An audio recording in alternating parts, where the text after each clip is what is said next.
ഫൈസലേ, നമ്മൾ എന്തുകൊണ്ടാണ് ഇന്ത്യയിൽ മാത്രം ഇത്ര ബ്രൂട്ടലായിട്ടുള്ള റേപ്പ് കേസസ് എല്ലാ രാജ്യങ്ങളിലും നമ്മൾ കേൾക്കുന്നുണ്ട്, പക്ഷേ ഇന്ത്യയിൽ മാത്രം എന്തുകൊണ്ട് ഇത്രയും ഫ്രീക്വൻ്റ് ആയിട്ട് ഇത്രയും ബ്രൂട്ടലായിട്ട് ഉള്ള റേപ്പ് കേസ് നമ്മൾ കേൾക്കുന്നത്? ഇപ്പോൾ നമ്മൾ ഇന്ത്യയിലായതുകൊണ്ടാണ് ആ ന്യൂസ് കേൾക്കണമെന്നില്ല, ഇൻ്റർനാഷണലിൽ നമുക്ക് പലപ്പോഴും ട്വിറ്ററിനാണെങ്കിലും ഇൻസ്റ്റാഗ്രാമിലാണെങ്കിലും ഇങ്ങനത്തെ ന്യൂസ് നമുക്ക് കിട്ടും. പക്ഷേ എന്തുകൊണ്ട് ഇന്ത്യയിൽ ഇത്ര ഫ്രീക്വൻ്റ് ആയിട്ട് അതും ഇത്ര ബ്രൂട്ടലായിട്ടുള്ള റേപ്പ് കേസ് നടക്കുന്നത് എന്നുള്ളതാണ് നിങ്ങളുടെ അഭിപ്രായത്തിൽ? പല കാരണങ്ങളും ഉണ്ട് അതിന്. ഞാനൊരു കാരണമായിട്ട് വിശ്വസിക്കുന്നത്, നമ്മളെ ആരോഗ്യ മേഖലയിലുള്ള ആൾക്കാർ നിരന്തരമായിട്ട് ഇപ്പോൾ റേപ്പിന് ഇരയായി. ഇപ്പോൾ നമ്മളെ ഇവിടുത്തെ കൊൽക്കത്തയിലെ പ്രശ്നമായാലും ഉത്തരാഖണ്ഡിലെ പ്രശ്നമായാലും ഓക്കെ അതിൽ ഒരു കാരണം ഞാൻ വിശ്വസിക്കുന്നത്, നമ്മളെ ആരോഗ്യ മേഖലയിലുള്ള ആൾക്കാർ പോലും നിരന്തരമായി റേപ്പ് ചെയ്യപ്പെടുന്നുണ്ടെങ്കിൽ ഈ രാജ്യത്തിൻ്റെ സിസ്റ്റത്തിന് എന്തോ ഒരു പ്രോബ്ലം ഉണ്ടെന്ന് ഞാൻ വിചാരിക്കുന്നുണ്ട്. മാറ്റി എഴുതേണ്ട ടൈമായി. ആൾക്കാർക്ക് നിയമങ്ങളെ പേടിയില്ല. ആരെയും റേപ്പ് ചെയ്താലും മർഡർ ചെയ്താലും സുഖമായിട്ട് പുറത്ത് വരാം. ഒരാളെയും പേടിയില്ല. പോലീസിനെ പേടിയില്ല, റേപ്പിനെ ഗവൺമെൻറ്റിനെ പേടിയില്ല, കോടതിനെ പേടിയില്ല, ഒന്നിനും പേടിയില്ല. അതുകൊണ്ടല്ലേ ഇത് ചെയ്യുന്നത്. ഇപ്പോൾ റീസെൻ്റ്ലി എൻ്റെ ഒരു ഫ്രണ്ടിൻ്റെ ഒരു സ്റ്റോറി ഉണ്ട്. അതിലൊന്ന് പറയുന്നുണ്ട്, ഓന് ഡോക്ടറാണ്. അപ്പോൾ ഇങ്ങനത്തെ ഓൻ്റെ സ്റ്റോറിയിൽ നിന്ന് എനിക്ക് ഇതുപോലെ ഡോക്ടേഴ്സ് ഫേസ് ചെയ്യുന്ന പല പ്രശ്നങ്ങളും കാര്യങ്ങളും ഓന് പല ഇങ്ങനെ ആക്ടിവിറ്റി ഫോളോ ചെയ്യുന്നുണ്ട്. അങ്ങനത്തെ ഷെയർ ചെയ്യലുണ്ട്. അപ്പോൾ ഓൻ്റെ ഇതിലാണ് എഴുതിയിരിക്കുന്നത്, UK അല്ലെങ്കിൽ യൂറോപ്പിലോ ആയിക്കോട്ടെ, ഒരു ഡോക്ടർ അപ്പോയിൻമെൻറ്റ് കിട്ടാൻ നമ്മൾ അറ്റ്ലീസ്റ്റ് ഒരു 2 വീക്സ് മുതൽ 1 മന്ത് വരെ വെയിറ്റ് ചെയ്യണം. ഇന്ത്യയിൽ ഒരു സെയിം ഡേ ഡോക്ടറെ കാണുന്നു, റേപ്പ് ചെയ്യുന്നു, ഡോക്ടർ മരിക്കുന്ന സിറ്റുവേഷൻസ് ഉണ്ടാവുന്നു, അല്ലെങ്കിൽ എല്ലാം സെയിം ഡേ നടക്കുന്നു. അത്ര ഈസി ആക്സസിബിൾ ആണ് കാര്യങ്ങൾ എന്നിടത്തോളം, മനസ്സിലായില്ലേ? അപ്പോൾ അതാണ് ആ രീതിക്ക് ഇന്ത്യയിൽ ഇത് ഡോക്ടർമാർ നമുക്ക് ഈസിലി ആക്സസിബിൾ. പക്ഷേ റേപ്പ് അതുകൊണ്ടാണെന്നല്ല. റേപ്പ് ഇപ്പോൾ ഞാൻ പറയാം, എനിക്കൊരു സംഭവം പറയാമെന്ന് വെച്ച് കഴിഞ്ഞാൽ, നമ്മളെ വെസ്റ്റ് ബംഗാളിൻ്റെ ചീഫ് മിനിസ്റ്റർ ഉണ്ട്, മമതാ ബാനർജി.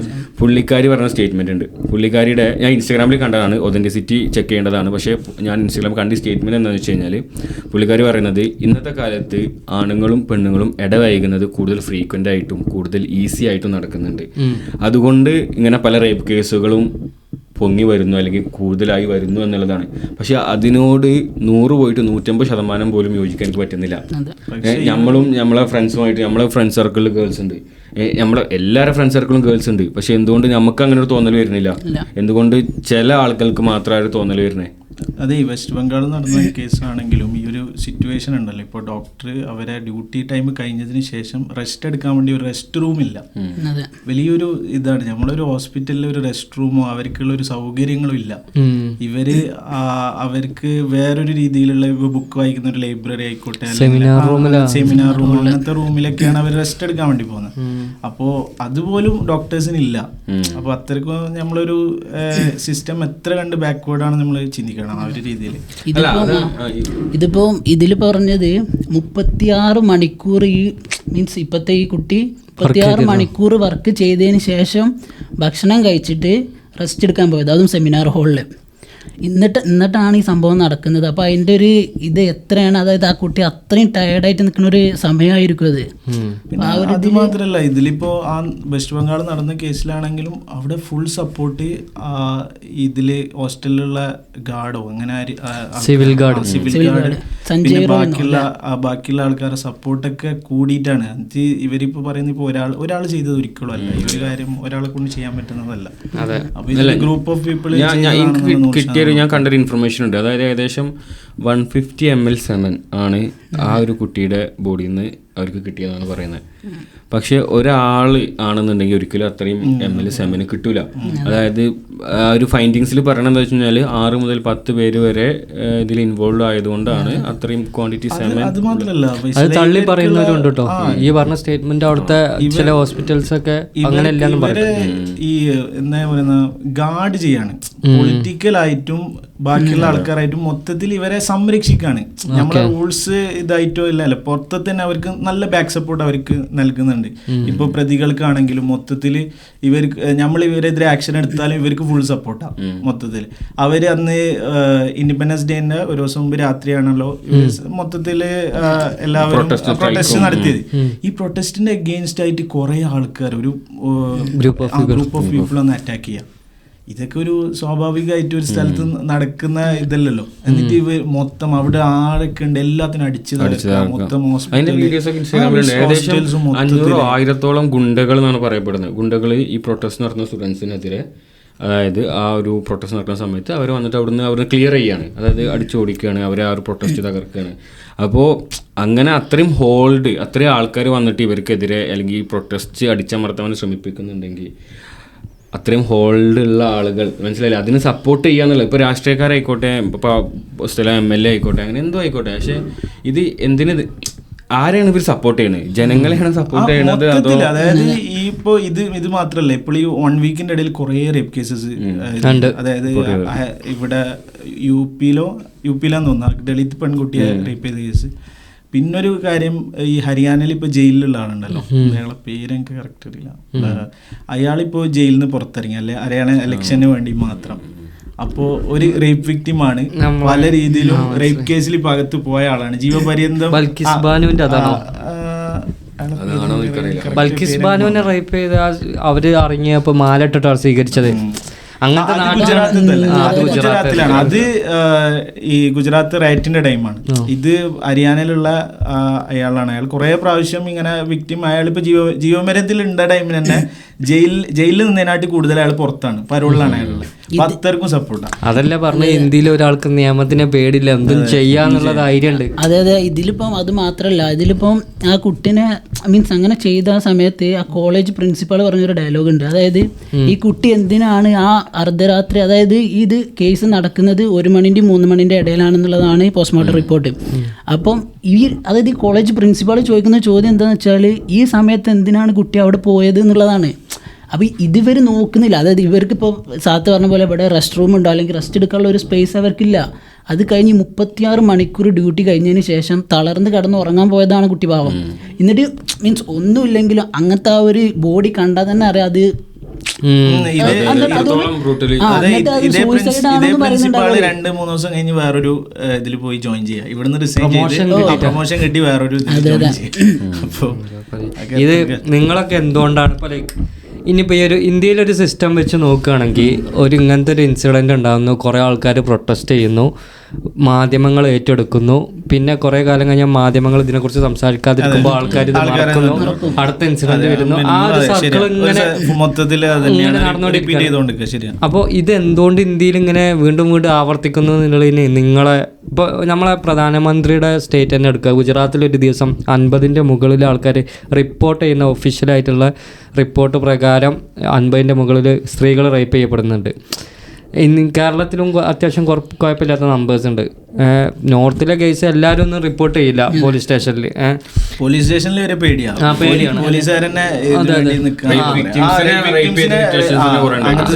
അതിലൊന്നെ ഈ കാസ്റ്റിൽ താഴ്ന്ന ജാതിക്കാരെ റേപ്പ് ചെയ്ത അവരൊന്നും മിണ്ടുപോലും ഇല്ല. അങ്ങനത്തെ കേസസ് വരുന്നുണ്ട്. അപ്പോൾ എന്തുകൊണ്ടാവും ഇന്ത്യയിൽ മാത്രം നിങ്ങളിപ്പോൾ ഞാൻ പറഞ്ഞത് നിയമത്തിന് പേടില്ലാത്തതുകൊണ്ട് കുറേ ആൾക്കാർ ഇത് ചെയ്യുന്നുണ്ട്. വേറെ എന്തൊക്കെ കാരണങ്ങളാണ്? പൊളിറ്റിക്കൽ ബാക്ക് സപ്പോർട്ട് ഒന്നാമത്. എന്ത് ചെയ്താലും ഒരു ധൈര്യം, ഞങ്ങൾക്ക് ഒരു ചുക്കുമില്ല, എന്ത് വേണമെങ്കിൽ ചെയ്യാം. ആ ഒരു എത്ര റൂൾസ് ഉണ്ടെങ്കിലും എന്തൊക്കെ ലോ ഉണ്ടെങ്കിലും ഞങ്ങൾക്ക് അത് ഞങ്ങളെ രീതിയിൽ മാറ്റാൻ പറ്റും എന്നുള്ള ഒരു ധൈര്യം ഉണ്ടെങ്കിൽ. ഇതിനൊരു ഇമ്പോർട്ടന്റ് ആണ്. റീസെന്റ് ഒരു പോർഷെ കാർ അതിപ്പോ എവിടെ എത്തിയിട്ടില്ല. അതിൽ പ്രതി എന്ന് സമൂഹം പറയുന്ന ആ പയ്യനും വീഡിയോസ് എടുക്കുന്നുണ്ട്. അതെ, ആ പയ്യനൊന്നും ഇപ്പോഴും എന്താ കോടതിന്റെ മുന്നിലോ അല്ലെങ്കിൽ കേസിലോ അവരുടെ ഡ്രൈവറാണ്. ഒരു പടം ഉണ്ട് തെലുങ്കിൽ, നമ്മൾ കണ്ടിട്ടുണ്ട് ആ പടം. അതുപോലെയാണ് അവിടെ നടക്കുന്നത്. അതായത് ആ ഡ്രൈവറാണ് ഇത് ഓടിച്ചിരുന്നതെന്ന് പറഞ്ഞിട്ട് ഡ്രൈവറുടെ പേരിലാണ് ഇപ്പൊ കേസ് പോകുന്നത്. അപ്പോൾ ഹോൾഡാണ് അതൊക്കെ ബേസിക്കലി. ഞാൻ പറയുമ്പോൾ എൻ്റെ പേഴ്സണൽ ഒപ്പീനിയൻ എന്ന് പറയുമ്പോൾ അത് പൈസയാണ് ഫസ്റ്റ്. അതായത് നിങ്ങൾ ഈ ഫിലിം കണ്ടിട്ടുണ്ടാവും മേ ബി 1999 FIR എന്ന് പറഞ്ഞ സുരേഷ് ഗോപിൻ്റെ ഒരു പടം ഉണ്ട്. അതിൽ ഷെട്ടിൻ്റെ ഒരു ഡയലോഗ് സുരേഷ് ഗോപി, അതായത് ഷെട്ടി ഒരാളെ കൊന്നിട്ട് അവനെ എന്നിട്ട് മീൻസ് ഒരു പ്രതിനെ ഇട്ട് കൊടുക്കുകയാണ്. വേറൊരു പ്രതിനെ ഇട്ട് കൊടുത്തിട്ട് ഈ കേസ് അന്വേഷിക്കുന്ന സുരേഷ് ഗോപിൻ്റെ അടുത്ത് പോയിട്ട് ഷെട്ടി പറയുന്ന ഒരു ഡയലോഗ് ഉണ്ട്. അത് എന്താ വെച്ചാൽ ഫസ്റ്റ് എന്താണ് അതിൻ്റെ റീസൺ എന്ന് അറിയുമെന്ന് ചോദിക്കുന്നുണ്ട് മമ്മൂട്ടി, അല്ല സുരേഷ് ഗോപിനോട്. എന്നിട്ട് പറയുന്നത് it's because of money makes power can manipulate everything എന്ന് പറഞ്ഞത്. എന്നിട്ട് അത് കഴിഞ്ഞിട്ട് പറയുന്ന ഡയലോഗാണ്, അതായത് I'm so rich beyond your reach എന്ന് പറഞ്ഞത്. കാരണം അതാണ് അത്രയും ഇത്രയും ഹൈ റാങ്കിലുള്ള ഒരു പോലീസ് ഓഫീസറെ മുഖത്ത് നോക്കിയിട്ട് ഈ കുറ്റം ചെയ്ത് പ്രതി പറയുന്ന ഡയലോഗാണിത്. അത് നമുക്ക് അന്ന് കണ്ടപ്പോൾ അത്ര എന്താ എഫക്റ്റീവ് ആയിട്ടില്ല. പക്ഷെ അത് കറക്റ്റായിട്ട് ഇന്നത്തെ കാലഘട്ടത്തിൽ 1999 ഇറങ്ങിയ പടത്തെ സെയിം സിറ്റുവേഷൻ ആണ് ഇപ്പൊ ഞാൻ പറയുന്നത് നടക്കുന്നത്.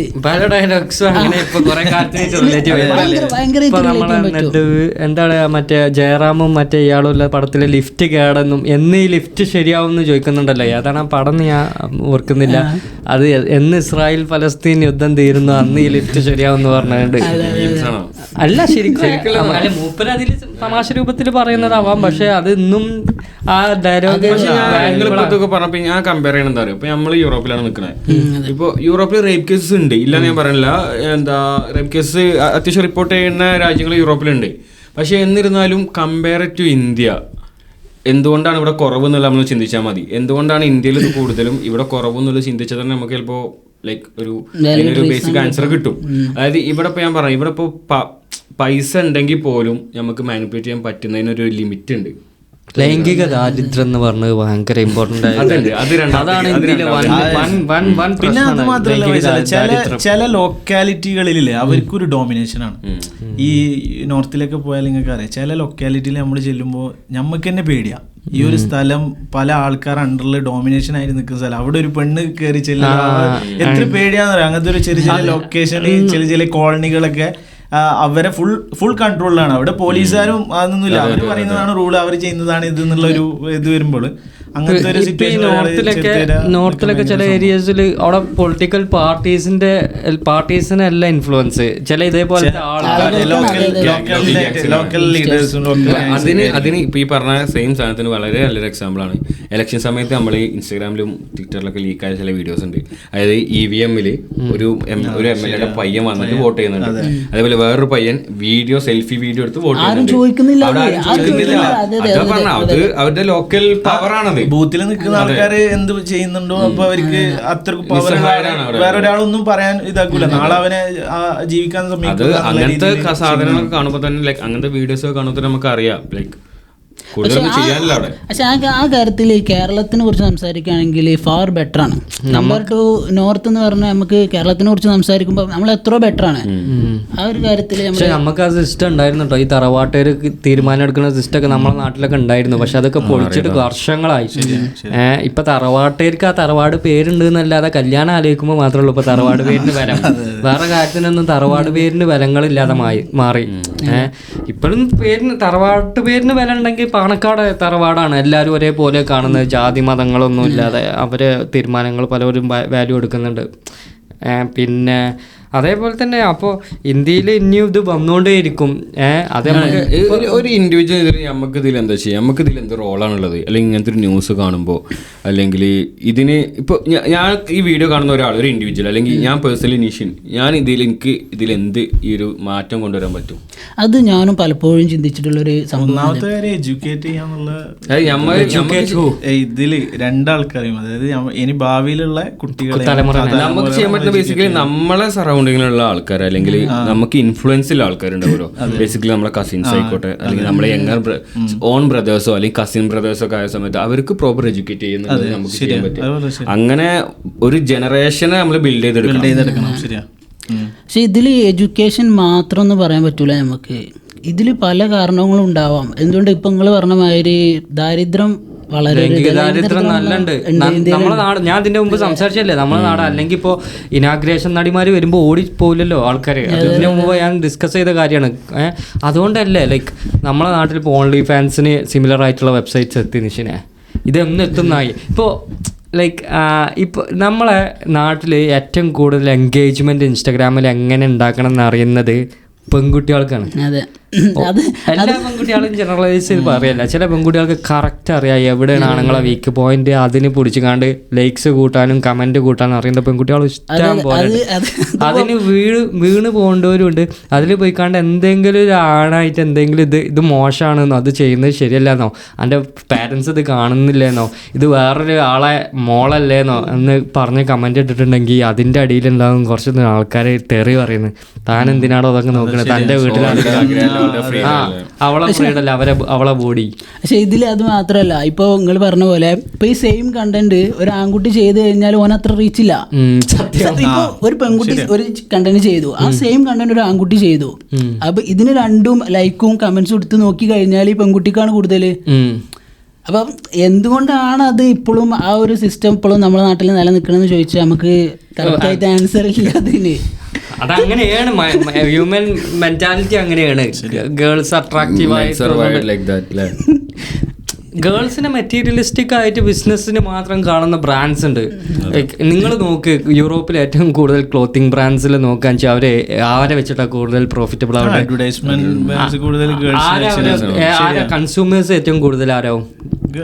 ഫീമെയിൽസ് ആണോ അതോ മെയിലാണോ? ഫീമെയിൽസ്. പിന്നെ അതേപോലെ നമ്മളിവിടെ മാളിലൊക്കെ ചെന്നിട്ടുണ്ടെങ്കിൽ ഏറ്റവും കൂടുതൽ ഡിസൈനേഴ്സിന്റെ ഷോപ്സ് ആർക്കാ കൂടുതൽ? ഫീമെയിൽസിന് വേണ്ടിയിട്ടുള്ളതാണ് ഏറ്റവും കൂടുതൽ ഡിസൈനേഴ്സിന്റെ ഷോപ്പ്. അതിപ്പോ ഞാൻ പറയുമ്പോ ഇപ്പൊ നമ്മൾ ആണുങ്ങൾക്ക് ഇപ്പൊ എന്ത് ഡ്രസ്സാണ് നമ്മൾ കാര്യമായിട്ട് ഇടുക?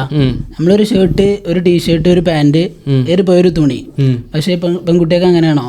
അവർക്ക് എത്ര തരം ഡ്രസ്സ് നമ്മൾ ശ്രദ്ധിച്ചിട്ടുണ്ടെങ്കിൽ ഇപ്പൊ പെങ്ങന്മാരൊക്കെ ഉള്ള അവർക്ക് അറിയാം എത്ര ചുരിദാർ അത് ഇതെന്ന് പറഞ്ഞിട്ട് ഇഷ്ടംപോലെ ഡ്രസ്സസ് അവർക്കുണ്ട്. പുതിയ പുതിയ സിനിമകളൊക്കെ നിങ്ങൾ രാവിലെ ഇറങ്ങുമ്പോൾ എന്തൊക്കെയാ മേക്കപ്പ് ചെയ്യാൻ എന്തൊക്കെയുണ്ട്? അതെ, നമ്മളെന്താ ചെയ്യാ? നമ്മളില്ലല്ലോ. ഒരു ലോഷൻ ചിലപ്പോ നമ്മളിപ്പോ ഫീമെയിൽസിനെ കുറ്റം പറയണോ?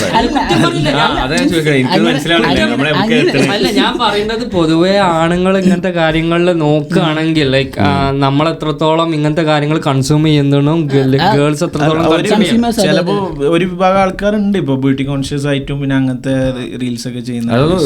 മോശപ്പെട്ട കാര്യമല്ല, മോശമല്ലാന്ന് പറയാം. നമ്മൾ ജെൻസിനും ഗേൾസിനും കമ്പയർ ചെയ്യുമ്പോൾ ഈ കോസ്മെറ്റിക്സും കാര്യങ്ങളൊക്കെ കൂടുതലായിട്ട് അവരാണ് യൂസ് ചെയ്യുന്നത്. നമ്മളിപ്പോ ഒന്നും കാര്യമായിട്ട് അങ്ങനെ ഒന്നും യൂസ് ചെയ്യില്ല. ഏറിപ്പോ ഒരു ബോഡി ലോഷൻ യൂസ് ചെയ്ത് അല്ലാതെ ഞാനൊരു ബിസിനസ് തുടങ്ങാന്ന് വെച്ചാൽ ഞാൻ ഒരു ക്രീം ഉണ്ടാക്കുകയാണ്. ഞാൻ ആരെ കൂടുതൽ ടാർഗറ്റ് ചെയ്യാന്ന് വെച്ചാൽ ഫീമെയിൽസിന്. അതാണ് ഞാൻ പറഞ്ഞുകൊണ്ടിരിക്കുന്നത്. എല്ലാ ബ്രാൻഡ്സും പൈസ ഉണ്ടാക്കുന്നത് ഫീമെയിൽസിനെ വെച്ചിട്ടാണ്, മെന്നിനെ വെച്ച അതിനേക്കാളിലും. എത്ര ബ്രാൻഡ്സ് ഉണ്ട് മെയിൽ ഓൺലി? വളരെ തുച്ഛമുണ്ടാവുക. ഉണ്ടോ? അങ്ങനെ ഉണ്ടോ? കുറവാണ്. അതുണ്ടെങ്കിൽ യൂണിസെക്സ് ആക്കി മാറ്റും. അതെ, യൂണിസെക്സ് ആക്കി മാറ്റും. അങ്ങനെ അതായത് ഇപ്പൊ ഈ ഓരോ ബിസിനസ് തുടങ്ങുന്ന ആൾക്കാർക്കും അവർക്ക് വേണ്ടത് മെയിനായിട്ട് പ്രോഫിറ്റ് ആണ്. അല്ലാതെ ഇവർക്ക് ഇപ്പൊ ജെൻസിന് തന്നെ കൊടുത്തെന്ന് വിചാരിച്ച് ഇവർക്ക് മീൻസ് ഒന്നും കിട്ടുന്നില്ല. സത്യം അല്ലേ? ഇവർക്ക് എന്താ വേണ്ടത്? ഇവരെ ബിസിനസ് ഇവർക്ക് റൺ ചെയ്യണം, ഇവർക്ക് മാക്സിമം പ്രോഫിറ്റ് ആയിമെന്ന് ജനറേറ്റ് ചെയ്യണം. അതിന് അവരെന്താ ചെയ്യുക? അതിപ്പോ ഇപ്പം പറഞ്ഞ പോലെ ഇനി ജെൻസ് ഓൺലി ആണെന്നുണ്ടെങ്കിൽ അത് അവർ യൂണിസെക്സ് ആക്കും. പിന്നെ ഗ്രോത്ത് വേണമെന്നുണ്ടെങ്കിൽ സെയിൽ വരിക. അതെ, കറക്റ്റ് ആണ്. സെയിൽ ചെയ്ത കാര്യം പിന്നെ തീർന്നു കഴിഞ്ഞാൽ പിന്നെ വാങ്ങുള്ളൂ. സ്റ്റാർ ഇമ്പാക്ട് ബൂട്ടിന്റെ കമ്പനി ഉണ്ടാവും ചിലപ്പോൾ മെയിലിന് വേണ്ടി ഇറക്കുന്ന. അല്ലാതെ അതെ, അത് സ്റ്റാർ ഇമ്പാക്ട് എന്ന് പറഞ്ഞാല് നമ്മള് ചെറുപ്പം മുതലേ നമ്മളെ നാട്ടിലൊക്കെ ചെരല് കട്ടപ്പാടത്തൊക്കെ കളിക്കാനുള്ള അത് ഭയങ്കര ഒരു അതിപ്പോ ജോക്കി എങ്ങനെ അല്ല അത് വിട്. ഓക്കെ, നമ്മൾക്ക് ഫലസ്തീൻ്റെ പ്രശ്നം പറഞ്ഞു തരുമ്പോൾ ഫലസ്തീൻ്റെ ഇപ്പോഴും കണ്ടില്ലേ? ആൾക്കാർ ഫലസ്തീൻ ഇഷ്യൂ മുമ്പ് സ്റ്റോറിയിലൊക്കെ ഷെയർ ചെയ്തിരുന്ന ഒരുപാട് ആൾക്കാരുണ്ട്. ഇപ്പം അതിൻ്റെ ഇപ്പം എൻ്റെ അടുത്തിൻ്റെ ഒരു ഫ്രണ്ട് റീസെൻ്റ്ലി പറഞ്ഞു, ഞാനൊക്കെ ആദ്യം എന്നും ഷെയർ ചെയ്തിരുന്നു, ഇപ്പം ഞാൻ ഷെയർ ചെയ്യാറില്ല എന്ന് പറഞ്ഞു. എന്താ വെച്ചാൽ ഇത് കണ്ട് മടുത്തു ആൾക്കാർക്ക്. അങ്ങനെ അവർക്കറിയാം ഈ പ്രശ്നം എപ്പോഴും എക്സിസ്റ്റിംഗ് ആണ്, കുട്ടികൾ മരിച്ചുകൊണ്ടിരിക്കുന്നുണ്ട്. ഇതിനെക്കുറിച്ചിട്ട് എല്ലാവരും എന്താ പറയാ, ആൾക്കാർക്കൊരു മടുത്ത പോലെ പല ആൾക്കാരും ഇതിന് സംസാരിക്കുന്നില്ല. എനിക്ക് തോന്നുന്നത് എന്താ അറിയോ, ഇതിലിപ്പോ ഇപ്പൊ ഞാൻ പറയട്ടെ, ഒരു ഇൻഡിവിജ്വൽ രീതി ഞാനത് സ്റ്റോറി ഇട്ട് മാക്സിമം ഒരു വേൾഡ് ലെവലിൽ ഇപ്പൊ എല്ലാവരും സ്റ്റോറി ഇടുകയാണ്. ലോകത്തിലെ എല്ലാ രാജ്യക്കാരും എല്ലാവരും സ്റ്റോറി ഇടുമ്പോൾ ഇത് വേൾഡ് ലെവലിൽ നമ്മളെ ഹ്യൂമൻ റൈറ്റ്സുമായി ബന്ധപ്പെട്ടിട്ടും വേൾഡ് ഹെൽത്ത് ഓർഗനൈസേഷനും ഇവരൊക്കെ ഇതിൽ ഇടപെടണം. അതാണ് നമ്മൾ എക്സ്പെക്ട് ചെയ്യുന്നത്. ഇവർ ഇതിൽ ഇടപെട്ട് ഇത് സ്റ്റോപ്പ് ചെയ്യണമെന്നില്ല എക്സ്പെക്ട് ചെയ്യുന്നത്. പക്ഷേ നമ്മളെ കൊണ്ട് ചെയ്യാൻ പറ്റുന്നത് എന്താ വെച്ചാൽ അവർക്ക് വേണ്ട സപ്പോർട്ട് കൊടുക്കുക, ഫിനാൻഷ്യൽ സപ്പോർട്ട് കൊടുക്കുക, അതേപോലെ ഇതുപോലെ പ്രഷറൈസ് ചെയ്യുക. ആർക്ക് ഫിനാൻഷ്യൽ സപ്പോർട്ട്? അതായത് ഗാസയിലുള്ള ആൾക്കാർക്ക്, പലസ്തീനിയൻസിന് നമ്മൾ ഫിനാൻഷ്യൽ സപ്പോർട്ട് കൊടുക്കുന്നുണ്ട്. ഞാൻ പറയട്ടെ, പല ആൾക്കാരും പല രീതിയിൽ ഫിനാൻഷ്യൽ സപ്പോർട്ട് കൊടുക്കുന്നുണ്ട്. ഇതും രണ്ടാമത്തെ കേസ് പറഞ്ഞാൽ നമ്മൾ പൊളിറ്റിക്കലി പ്രഷർ കൊടുക്കുക, ഇതുപോലെ സ്റ്റോറീസും കാര്യങ്ങളും ഇട്ടിട്ടും അതേപോലെ തന്നെ എല്ലാം നടക്കുന്നുണ്ട് കാര്യങ്ങളൊക്കെ എല്ലാവരും അറിയിക്കുക, ബോയ്ക്കോട്ടിങ് ഇത് ചെയ്യുക. പക്ഷെ ഇതൊക്കെ ചെയ്തിട്ടും കാര്യങ്ങളൊന്നും നടക്കുന്നില്ല എന്നുണ്ടെങ്കിൽ പിന്നെ നമ്മൾ എന്ത് ചെയ്യും? അപ്പോൾ ചില ആൾക്കാർ എന്ത് ചെയ്യും, അതിന് കാരണം ബേസിക്കലി എന്റെ സൈഡിൽ നിന്ന് ഞാൻ എനിക്ക് വേണ്ട എല്ലാ കാര്യങ്ങളും ചെയ്തിട്ടും ഒന്നും റിസൾട്ട് ഇല്ല. ബോയ്ക്കോട്ടിങ് നന്നായിട്ട് വർക്ക് ചെയ്യുന്നുണ്ട്. ഇപ്പൊ സ്റ്റാർബക്സിന്റെ CEO രാജിവെച്ചു, ഒരു ഇന്ത്യക്കാരനെ.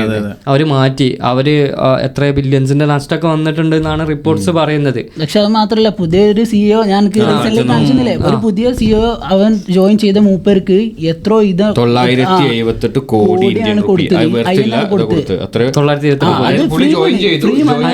അയാൾക്കല്ല എക്സ്പീരിയൻസ് ഉണ്ട്, ഏതൊരു കമ്പനിയിൽ മുമ്പ് വർക്ക് ചെയ്ത. അതാണ് കാര്യങ്ങളൊക്കെ നടന്നതിന് ശേഷം ഒരു പുതിയ CEO ഈ സ്റ്റാർബക്സ് മീൻസ് ആ റോൾ ഏറ്റെടുക്കുമ്പോൾ 947 അങ്ങനെ എത്ര കോടി ഇന്ത്യൻ റുപ്പിയാണ് ഇവർക്ക് കൊടുത്തത്.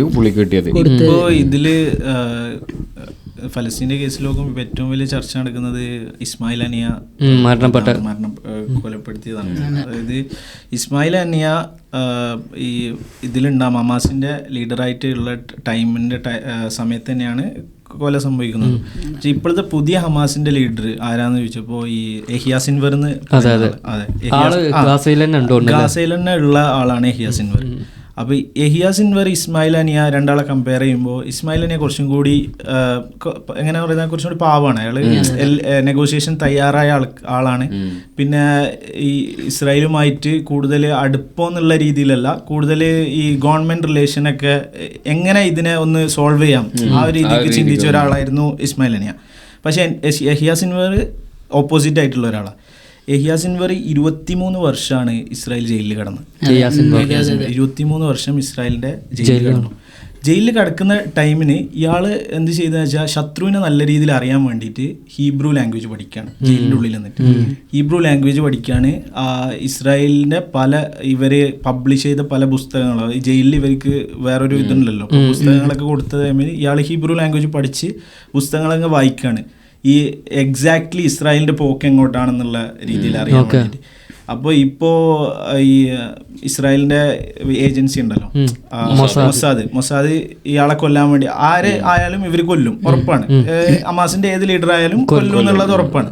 പക്ഷെ ഇയാളെ കൊല്ലാനുള്ള രീതി ഇവർക്ക് ഒന്നെങ്കിൽ ഗസന്റെ ഉള്ളിൽ പോയി കൊല്ലണം. ഇയാൾ ഗസയിലുണ്ട്, ടണലിലാണുള്ളതെന്നും ഗസയിലുള്ളതെന്നും തന്നെ എല്ലാവർക്കും അറിയാം.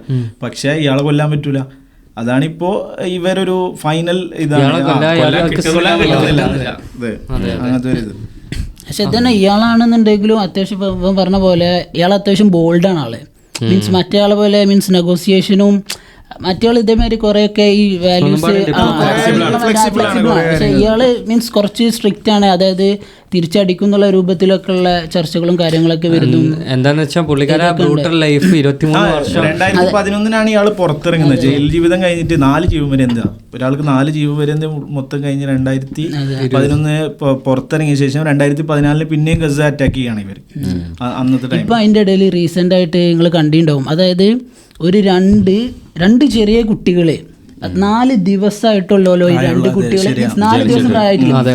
ഇത് സംഭവം നടക്കുന്നത് എങ്ങനെയാന്ന് വെച്ചാല് ഇവരോട് ഈ ഫാമിലിനോട് ഈ സ്ഥലം സേഫ് അല്ല, നിങ്ങൾ വേറെ സ്ഥലത്തേക്ക് മാറ്റി താമസിക്കണം എന്ന് പറഞ്ഞിട്ട് അവർ മാറി താമസിച്ച വീടിനെയാണ് ഇവർ അറ്റാക്ക് ചെയ്യുന്നത്.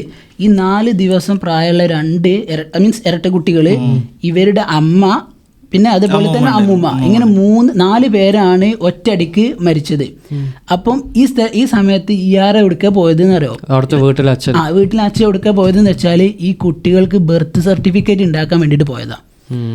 4 ദിവസം പ്രായമുള്ള കുട്ടികളൊക്കെ കൊല്ലാന്ന് വെച്ചാൽ എത്ര ഇതാണ്.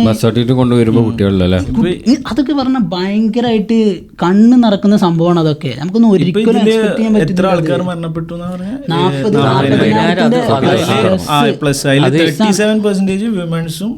37% ആണോ എനിക്ക് തോന്നുന്നത്. 70% എനിക്ക് തോന്നുന്നത് കുട്ടികളും വുമൻസും. അപ്പൊ അതിനെ കുറിച്ച് ഞാൻ ജസ്റ്റ് ഒന്നിങ്ങനെ ട്രൈ ചെയ്ത് നോക്കിയപ്പോൾ അതിനെക്കുറിച്ചൊന്നും നോക്കിയപ്പോൾ അവർ പറയുന്നത് എന്താ വെച്ചാൽ അവർ പോപ്പുലേഷൻ മ്യൂട്ടേഷനാണ് അവർ നോക്കുന്നത്. അതായത് സ്ത്രീകളെയും കുട്ടികളെയും അറ്റാക്ക് ചെയ്ത് കഴിഞ്ഞാൽ അവിടെ പോപ്പുലേഷൻ ഗ്രോത്ത് ഉണ്ടാവില്ല, സ്ത്രീകളുമാണല്ലോ പ്രസവിക്കാനായിട്ട്. അപ്പം ഇതാണ് ഇവരെ മെയിൻ ടാർഗറ്റ്. പിന്നെന്ന് വെച്ചാൽ ഇതിൽ തന്നെ ഒരുപാട് ആണുങ്ങൾക്കും ഈ പെണ്ണുങ്ങൾക്കും ഒക്കെ മീൻസ് എന്താ പറയാ ഫിസിക്കലി ഡാമേജസ് സംഭവിക്കുന്നുണ്ട്. അപ്പം ഈ പെയിനും കാര്യങ്ങളൊക്കെ ആയിട്ട് പിന്നെ ആരും ഈ പ്രഗ്നൻസിക്കും അതിനൊന്നും ആരും തയ്യാറാവുന്നില്ല. അപ്പം അത്രയും എന്താ പറയാ ഹ്യൂമിലിയേഷൻ ആണ് അവിടെ നടക്കുന്നത്. പിന്നെ മൊത്തത്തിൽ ഭക്ഷണം ഇല്ല, കുട്ടികൾക്ക് കമ്പ്യൂട്ടേഷൻ സർജറി നടന്നതിന്റെ റെക്കോർഡ് ഗാസയിലാണ്. പിന്നെ അതേപോലെ അവിടെ ഇത് പോളിയോ കൊടുക്കേണ്ട ടൈമൊക്കെ കഴിഞ്ഞിട്ട് കുട്ടികൾക്ക് അങ്ങനത്തെ പ്രശ്നങ്ങളൊക്കെ കുറേ ഉണ്ട്. അല്ല, അങ്ങനെ സ്റ്റാറ്റിസ്റ്റിക്സ് എടുക്കുന്ന ഒരുപാട് ഡാറ്റ ഉണ്ട്. ഇപ്പോൾ വേൾഡ് വാർ 2 അവർ ഉപയോഗിച്ച അത്രയും എക്സ്പ്ലോസീവ്സിനെക്കാട്ടിലും ചെറിയ സ്ട്രിപ്പിൽ മാത്രം അവർ യൂസ് ചെയ്തത്. പിന്നെ അതേപോലെ തന്നെ ഹിരോഷിമയിലിട്ടിന്റെ അതിലേറെ എത്ര അണുബോംബിന്റെ എത്ര ഇരട്ടി ബോംബ്സ് ഇവിടെ ഡ്രോപ്പ് ചെയ്തിട്ടുണ്ട്. റീസെന്റ് വേറെ വീഡിയോ കൂടി ഇറങ്ങിയതല്ലോ, ജയിലിന്റെ ഉള്ളിൽ റേപ്പ് ചെയ്യുന്നത്. അതായത് ആണുങ്ങളെയും പെണ്ണുങ്ങളെയും റേപ്പ് ചെയ്യുന്നുണ്ട്. ആണുങ്ങളെ ലൈക്ക് ഫീമെയിൽ ആയിട്ടുള്ള അവരുടെ ട്രൂപ്പിലുള്ള ആൾക്കാർ റേപ്പ് ചെയ്യുന്നുണ്ട്. അപ്പോൾ അവർ എന്നിട്ട് പറയുന്നുണ്ട്, അവരടുത്ത് ആരൊക്കെയോ ഏതോ മീഡിയാസ് ചോദിക്കുന്ന സമയത്ത് എവിടെ നിന്നൊക്കെ വന്ന അവർ ഏതൊക്കെ പോയിന്റില്ല, അവിടെ കറക്റ്റ് അവിടെ തന്നെയാണെന്ന് എനിക്കറിയില്ല, പക്ഷെ ബട്ട് ഏതൊക്കെ പോയിന്റിൽ ചോദിക്കുന്ന സമയത്ത് അവർ പറയുന്നുണ്ട് അവരുടെ അവർ ഫോളോ ചെയ്യുന്ന റിലീജിയൻ്റെ ഭാഗത്ത് അവർ അതിൽ പറയുന്നുണ്ട്, അതായത് റേപ്പ് ചെയ്യുന്നത് അവരുടെ എന്താ പറയുക എറ്റേണിറ്റിയിലേക്കുള്ള ഒരു ഇതാണെന്നുള്ളത്. റേപ്പ് ചെയ്യുന്നത് അലൗഡ് ആണ് അവരുടെ. അതൊന്നും നമുക്ക് എത്രത്തോളം ഒരിക്കലും പറയാൻ പറ്റൂല. അതൊന്നും ജൂയിഷ് ഈ സയനിസ്റ്റുകളെ കുറെ ആചാരങ്ങൾ ഭയങ്കര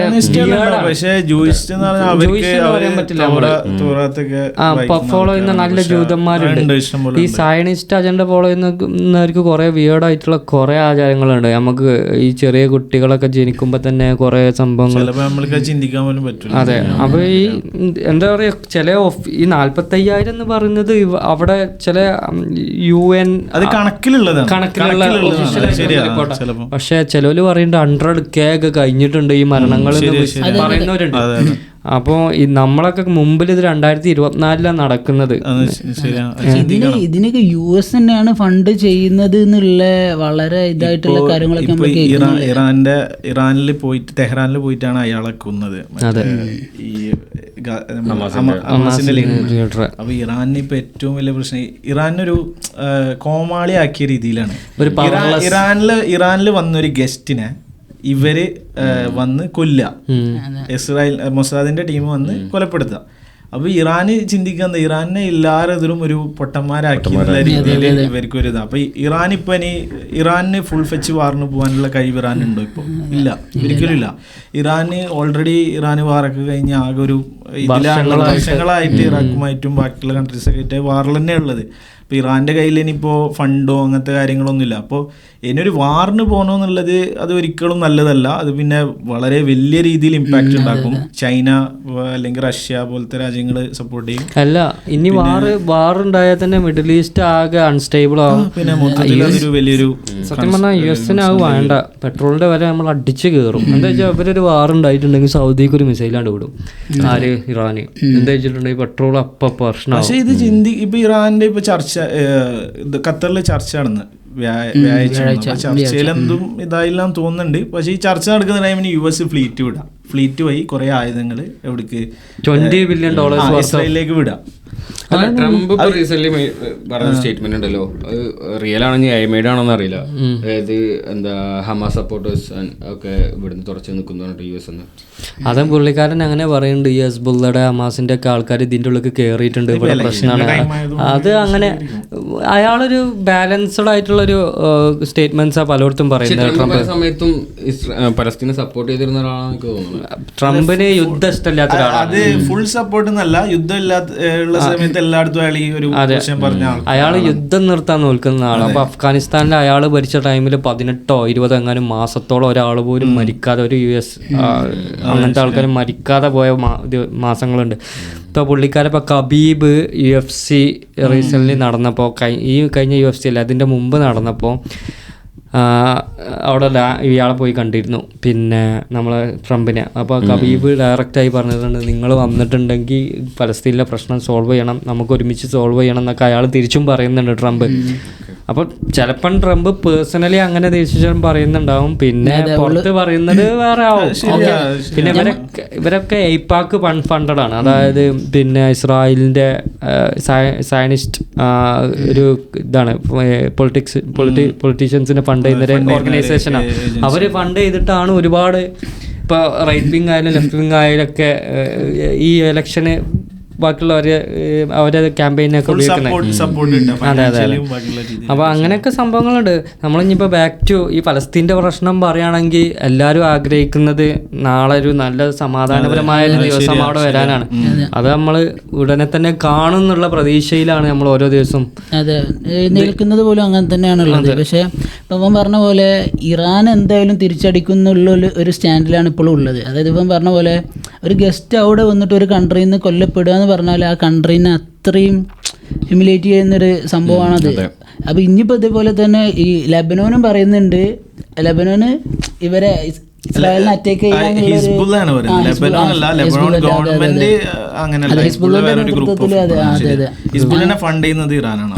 അങ്ങനെ ഒരു തിരിച്ച് അറ്റാക്ക് ചെയ്യണം എന്നുള്ള ഒരു രൂപത്തിൽ പറയുന്നുണ്ട്. അത് കാരണം മീൻസ് ഓരോ അവിടെ നിന്നൊക്കെ ഒന്ന് ഇപ്പോ ലെബനോണത്തെ ഫ്ലൈറ്റ്സും ഒക്കെ ഇത് ചെയ്ത് ഇവര് ഇവിടുന്നാണെങ്കിലും ഫ്ലൈറ്റ് ഒന്നും ഇപ്പൊ പല രാജ്യങ്ങളും അങ്ങനത്തെ ഫ്ലൈറ്റ് ഒന്നും പോകുന്നില്ല. അത് അതേപോലെ തന്നെ ഇറാൻ ഇപ്പൊ ഒരു കൺട്രി എന്ന നിലയിൽ ഇറാൻ നല്ല വഷളായിക്കണം. ഇപ്പോൾ ആദ്യം സിറിയയിൽ അവരെ എംബസി അറ്റാക്ക് ചെയ്തു, അവരെ പ്രസിഡന്റിനെ വധിച്ചു. പിന്നെ ഈ പ്രസിഡന്റ് വധിക്കപ്പെട്ടതും ഈ മൊസാദാണെന്നാ പറയണ്ടേ, പക്ഷെ ഒഫീഷ്യലായിട്ട് ആരും പറഞ്ഞിട്ടൊന്നുമില്ല. പക്ഷെ ഉള്ളിലുള്ള ആൾക്കാർ തന്നെ ഇതിനെ കുറിച്ച് പറയുന്നുണ്ട്. ഈ പ്രസിഡന്റ് പിന്നെ ആ മറ്റേ ആള് ഒരു ആണ്ട് നടക്കുമല്ലോ, ആ ഒരു സീനിയർ മിലിറ്ററിയിൽ ഉണ്ടായിരുന്ന ഒരാൾ മുമ്പ് മരിച്ച അയാളെ ഇറാന്റെ അത് ഈ വർഷം നടന്നപ്പോൾ അവിടെ വെച്ചൊരു ബോംബ് പൊട്ടി. അങ്ങനെയൊക്കെ കുറെ സംഭവങ്ങൾ ഇറാൻ നേരിട്ടിരിക്കണു. ഇതൊക്കെ എവിടെ പോയി നിൽക്കും നമുക്കറിയില്ല. ഞാൻ ഇപ്പോൾ വേറൊരു സംഭവം കൂടി കാണും, എനിക്ക് കോമഡി ആയിട്ട് തോന്നി. അതായത് ഈ വേൾഡ് ഇതുണ്ടല്ലോ ഹെൽത്ത് ഓർഗനൈസേഷൻ WHO അല്ലേ ഇതിലൊക്കെ ഇങ്ങനത്തെ കാര്യത്തിലൊക്കെ ഇടപെടുന്നത്. WHO ഈ ആരോഗ്യപരമായ രീതിയിലുള്ള കാര്യം, അതല്ലാതെ വേറെ UN-ന്റെ വേറൊരു പുള്ളി അതിന്റെ ഒരു പോസ്റ്റിൽ എന്തോ ഇരിക്കുന്ന ഒരാളാണ്. പുള്ളി ബംഗ്ലാദേശിന്റെ ഈ വിഷയം ഉണ്ടല്ലോ, ബംഗ്ലാദേശിന്റെ വിഷയം എന്ന് പുള്ളി പറയുന്നുണ്ട്, ഇങ്ങനെ മിലിറ്ററി ഉപയോഗിച്ചിട്ട് അവിടുത്തെ സിവിലിയൻസിനെ അങ്ങനെ അറ്റാക്ക് ചെയ്യുന്നത് ശരിയല്ല, നിങ്ങൾ അതിന് ഇതാക്കരുത്. ഇപ്പോൾ മറ്റേ ആ ഷെയ്ഖ് ഹസീന അവർ മിലിറ്ററി സപ്പോർട്ടോട് കൂടിയാണല്ലോ അവിടുത്തെ ജനങ്ങളെ അടിച്ചമർത്താൻ ശ്രമിച്ചത്. അപ്പോൾ അങ്ങനെ പുള്ളി പറയുന്നുണ്ട്. അപ്പോൾ എനിക്ക് ശരിക്കും അത് കണ്ടപ്പോൾ ചിരിയാണ്. കാരണം ഈ പലസ്തീനിൽ ഇത്രയും വലിയ വിഷയങ്ങൾ നടക്കുമ്പോൾ ഇതുവരെ സ്റ്റേറ്റ്മെന്റ് ഇറക്കി, പബ്ലിക്കിൽ സ്റ്റേറ്റ്മെന്റ് കാര്യങ്ങളൊക്കെ ഇറക്കിയെങ്കിലും അതൊന്നും നടപ്പാകുന്നില്ല. പിന്നെ അവരുടെ വാക്കിന് ഒരു വിലയില്ലാത്ത പോലെയാണ്, മനസ്സിലായില്ല. അവിടെ പലസ്തീന്റെ പ്രശ്നത്തിൽ അവർ അങ്ങനെ പറഞ്ഞിട്ട് പോലും ഒന്നും നടക്കുന്നില്ല. പിന്നെ അവർക്ക് എന്ത് അധികാരമാണ്, അത് സ്റ്റോപ്പ് ചെയ്യാൻ പറ്റില്ലെങ്കിൽ പിന്നെ എന്ത് അധികാരമാണ് അവർക്ക് ഇവിടെ വന്നിട്ട് ഇങ്ങനെ സ്റ്റേറ്റ്മെന്റ്? യൂറോപ്പിലുള്ള 3 കൺട്രീസ് UN-ലൊരു ഇത് കൊടുക്കുകയാണ്. അതിൽ UK ഉണ്ട്, ഫ്രാൻസ് ഉണ്ട്, വേറൊരു കൺട്രി ജർമ്മനിയാണ്. അവരൊരു ഇത് പ്രിപ്പയർ ചെയ്ത് കൊടുക്കുകയാണ് ആയിരിക്കും ഇറാനോട് കൊടുക്കുകയാണ്. നിങ്ങൾ ഇനി യുദ്ധത്തിനൊന്നും പോകണ്ട, സമാധാനപരമായി നിൽക്കണം. ഇത് US-നോട് കൊടുത്താൽ പോരെ, US ഫണ്ട് ചെയ്യണ്ടെന്ന് പറഞ്ഞാൽ പോരെ. അപ്പൊ ഇതൊക്കെ ഒരു കോമഡി ആയിട്ട് മനുഷ്യന്മാർ ഇതുവരെ നടക്കാത്ത സംഭവമാണ്. യൂറോപ്പ് അവർക്കൊരു ലെറ്റർ ഒക്കെ ഉണ്ടാക്കി ഇറാനിന് കൊടുക്കുക. ഇസ്രായേലിന് ഇങ്ങനത്തെ കൺട്രീസ് ആർക്കും ഒന്നും ഇസ്രായേലിന് ഇങ്ങനത്തെ ഒന്നും കൊടുക്കാനും ഇല്ല, ഒന്നും പറയാനും ഇല്ല. ഞാൻ പറഞ്ഞാൽ മൊബൈൽ കൊടുക്കുന്നില്ല. പിന്നെ എന്ത് അടിസ്ഥാനത്തിലാണ് ഓലത് എക്സ്പെക്ട് ചെയ്യുന്നത്? ബാക്കി ഇപ്പൊ ഇറാനും ബാക്കി കൺട്രീസും ഇതിൽ പറഞ്ഞ കേൾക്കണം എന്ത് അടിസ്ഥാനത്തിലാണ് എക്സ്പെക്ട് ചെയ്യുന്നത് എന്നുള്ളതാണ്. പിന്നെ ഇപ്പൊ ചെയ്ത കാര്യത്തില് ഇപ്പോ മൊസാദ് കൊലപ്പെടുത്തില്ലേ ഹമാസിന്റെ ലീഡറിനെ, അതിന് മുമ്പ് മറ്റേ ഈ എന്താ അയാളെ പേര്, ഈ പ്രസിഡന്റിന്റെ പേരെന്താ, നെതന്യാഹു, ബെഞ്ചമിൻ എലക്ഷൻ വരികയാണല്ലോ ഇപ്പൊ അവിടെ ഇസ്രായേൽ ഇലക്ഷൻ വരികയാണ്. അപ്പോൾ ഇലക്ഷനിൽ ഇയാൾക്ക് വളരെ കുറഞ്ഞിട്ടുണ്ടായിരുന്നു, ആൾക്കാരൊന്നും വോട്ടിടൂല, അങ്ങനത്തെ ഒരു രീതിയിലൊക്കെ ആയിരുന്നു ഇയാൾക്ക് വോട്ട് കിട്ടില്ല. എക്സിറ്റ് പോളിലൊക്കെ ഈ കൊല നടന്നതിന് ശേഷം ഫുൾ സപ്പോർട്ട്, അതിന് ശേഷം നടത്തിയ സർവേയിലൊക്കെ ഇയാൾക്ക് ഫുൾ സപ്പോർട്ട്, അടുത്ത പ്രസിഡന്റ് ഇയാൾ തന്നെ ആണെന്നുള്ള രീതിയിൽ. അതെന്താ പറയുക, അവിടുത്തെ ഒരു പൊളിറ്റിക്സ് പറഞ്ഞാൽ ഭയങ്കര അൺസ്റ്റേബിൾ ആണ്. ഈ അവിടെ ആരും അങ്ങനെ പെട്ടെന്ന് അവരെ ടേം കംപ്ലീറ്റ് ചെയ്യില്ല. അതിന് മുമ്പ് തന്നെ നെതന്യാഹുവിനുള്ള അവിടെ വീണ്ടും ഇപ്പോൾ റീസെൻ്റ്ലി ഒക്കെ പാർട്ടി മാറണം എന്നൊക്കെ പറഞ്ഞിട്ട് റീ ഇലക്ഷനൊക്കെ നടന്നിട്ടൊക്കെ മാറിയ സംഭവങ്ങളുണ്ട് അവിടെ. അപ്പോൾ അങ്ങനെയുണ്ട്. ഇപ്പോൾ യൂറോപ്പിൽ നമുക്ക് എല്ലാ കൺട്രീസിനും നട്ടലില്ല എന്ന് പറയാൻ പറ്റില്ല. ഈ ഇസ്രായേലിൽ പറയാം, സ്പെയിൻ, നോർവേ, ബെൽജിയം ഒക്കെ പറഞ്ഞിട്ടുണ്ട് നന്നായിട്ട്. അയർലാൻഡാണ് അതിൽ ഏറ്റവും കൂടുതൽ പറഞ്ഞിട്ടുള്ളത്. സ്പെയിന് പാർലമെന്റിലൊക്കെ കാര്യങ്ങൾ പറഞ്ഞിട്ടുണ്ട്. അപ്പോൾ ഇവരെത്ര പവർഫുള്ളാണ് എന്നുള്ളതിനോട് ഇസ്രായേൽ എത്രത്തോളം പവർഫുള്ളായി നിന്നു എന്നുള്ളതിൻ്റെ തെളിവാണ്. അവരെത്രത്തോളം ഒരാളെയും പേടിക്കുന്നില്ല എന്നുള്ളതിന് തെളിവാണ്. എന്താ വെച്ചിട്ട് ഒളിമ്പിക്സിൽ അവര് വന്നത്, ഒളിമ്പിക്സിൽ അവരെ ബാൻ ചെയ്യാൻ ഒരാൾക്കും. ബെലാറൂസ് റഷ്യയൊക്കെ ബാൻ ചെയ്തു. അതെ, ബെലാറൂസ് റഷ്യ എല്ലാ തവണയും 3ാമതൊക്കെ വരുന്നത്, ഏറ്റവും കൂടുതൽ ഗോൾഡ് അടിക്കുന്ന രാജ്യങ്ങളിലൊന്നാണ്. അപ്പോൾ അവർ വേൾഡ് കപ്പിലില്ല, ഈ ഒളിമ്പിക്സിലില്ല. അവരൊക്കെ നാട്ടിൽ വർഷങ്ങളോളം ട്രെയിൻ ചെയ്യുന്ന ആൾക്കാരുണ്ടാവും, മനസ്സിലായോ? അപ്പോൾ അങ്ങനെ ഒരു സംഭവം ഇതിലുണ്ട്. എന്നിട്ട് അവരെ ബാൻ ചെയ്യാൻ ഒരാൾ പറയുന്നുണ്ടോ? ഇസ്രായേലിന്റെ ഫുൾ സപ്പോർട്ടും അവരെ ആൾക്കാരൊക്കെ മത്സരിക്കും. ഒളിമ്പിക്സിന്റെ കോമ്പയാണ് വയസ്സില്ല. ഞാൻ ഇപ്പൊ റീസെന്റ് ഒരു യൂട്യൂബേഴ്സിന്റെ ഒരു വീഡിയോ കണ്ടു. ഒരു 3 ചെക്കന്മാര് ഓല് ഒരു ഫേക്ക് കൺട്രി ഉണ്ടാക്കിയിട്ട് ഫേക്ക് കൺട്രി ഉണ്ടാക്കിയിട്ട് ആ ഫേക്ക് കൺട്രി എന്നിട്ട് വില്ലേജ് കയറി, ഒളിമ്പിക്സ് വില്ലേജ് കയറി അതിന്റെ ഉള്ളിൽ അവർക്ക് ഒരു കൺട്രി എന്നുള്ള രീതിയിൽ ആക്സസ് ചെയ്യാൻ പറ്റിയ എല്ലാ കാര്യങ്ങളും ആക്സസ് ചെയ്യുന്നുണ്ട്. 3 യൂട്യൂബേഴ്സ് ഒരു ഫേക്ക് കൺട്രി ഉണ്ടാക്കി, ഫേക്ക് ജേഴ്സി, ഫേക്ക് എന്ത് സെക്യൂരിറ്റി എന്ത് ഇതാണ് അത്രയും കോമഡി അല്ലേ സംഭവം. അതേപോലെ ഈ ഒളിമ്പിക്സിന് കുറേ സംഭവങ്ങൾ ഇതേപോലെ പറയുന്നുണ്ട്. ഇപ്പം മെഡലില്ല, കൊടുത്ത മെഡൽ ഒരു അത്ലറ്റ് അത് കമ്പയർ ചെയ്യുന്നുണ്ട്, ജപ്പാനിൽ നിന്ന് കിട്ടിയതും പിന്നെ ഇവിടുന്ന് കിട്ടിയതും അതിന്റെ കളറൊക്കെ പോയിട്ട് അതിന്റെ കളർ പോയി, ക്വാളിറ്റി ഒക്കെ പോയി. അങ്ങനെ അതുപോലെ തന്നെ ആ ഇനാഗ്രേഷൻ സെറമണിയിലൊക്കെ കുറെ സംഭവങ്ങൾ ഉണ്ടായിരുന്നല്ലോ. 2500 യൂറോ ഒക്കെ ടിക്കറ്റ് കൊടുത്തിട്ടാണ് ആൾക്കാർ ഇത് വന്ന് കാണുന്നത്. എന്നിട്ട് അവിടെ മഴ പെയ്ത് പലർക്കും ഇത് കാണാൻ പറ്റിയില്ല. അതേപോലെ സ്ക്രീനിൽ കാണേണ്ട അവസ്ഥ, അത്രയും പൈസ കൊടുത്ത് വന്നിട്ട്. അപ്പോൾ അതുപോലും പ്രെഡിക്റ്റ് ചെയ്യാൻ പറ്റാത്ത ആൾക്കാരാണ്. ഒരു മഴ വന്ന് ഇത്ര ആൾക്കാർ കാണാൻ പറ്റില്ല. മറ്റേ സസ്റ്റൈനബിലിറ്റിന്റെ ഭാഗമായിട്ട് ബെഡ് മാറ്റിയിട്ട് കാർഡ്ബോർഡ്. അതേപോലെ തന്നെ എത്ര $1 ബില്യൺ ആ ഒരു വെള്ളം കായലില്ലേ, കായലത് ആ ഇതിലൂടെ പോകുന്ന റിവർ ശരിയാക്കാൻ വേണ്ടിയിട്ട് അവര് സ്പെൻഡ് ചെയ്തു എന്നാ പറയുന്നത്. എന്നിട്ട് അതൊക്കെ എങ്ങനെ കണ്ടിട്ടുണ്ട് നിങ്ങൾ? ഇനോഗ്രേഷൻ കഴിഞ്ഞ തന്നെ പിറ്റേ ദിവസം തോന്നുന്നു ഓസ്ട്രേലിയൻ കുറച്ച് ആൾക്കാരെ അവിടുന്ന് പാരീസിൽ നിന്ന് കുറച്ച് റോബേഴ്സ് വന്ന് അറ്റാക്ക് ചെയ്തു, സാധനങ്ങളൊക്കെ അടിച്ചുകൊണ്ടു. അത്ലറ്റ്സിന്റെ മെഡൽ കിട്ടിയ ഒരാളുണ്ടായിരുന്നു പാർക്കിൽ കിടക്കുന്നത്. കാരണം ആ പുള്ളി പറയുന്നുണ്ട്, അതായത് പുള്ളി പബ്ലിക് പാർക്കിൽ പോയിട്ട് പുള്ളിയുടെ സാധനങ്ങളൊക്കെ വിരിച്ച ഒരു ബാഗും പിടിച്ചോടെ കിടക്കുക. കാരണം റൂമിൽ അത്രയും ചൂടാണ്. ആ റൂമിൽ പല ആൾക്കാരും AC വെച്ചില്ലേ, പല കൺട്രീസും സപ്പോർട്ട് ചെയ്ത്. ചൈന നടത്തിയപ്പോ ഇങ്ങനത്തെ ഒരു കംപ്ലൈന്റ് നമ്മളെ കേൾക്കില്ല. അപ്പൊ വിന്റർ ഒളിമ്പിക്സ് അല്ല ചൈനയിൽ കടന്ന, വിന്റർ ഒളിമ്പിക്സ് അല്ല ഇതിന്റെ മുമ്പുള്ളതാണോ അല്ലെ, ബീജിംഗിൽ ഒന്ന് നടന്നേ.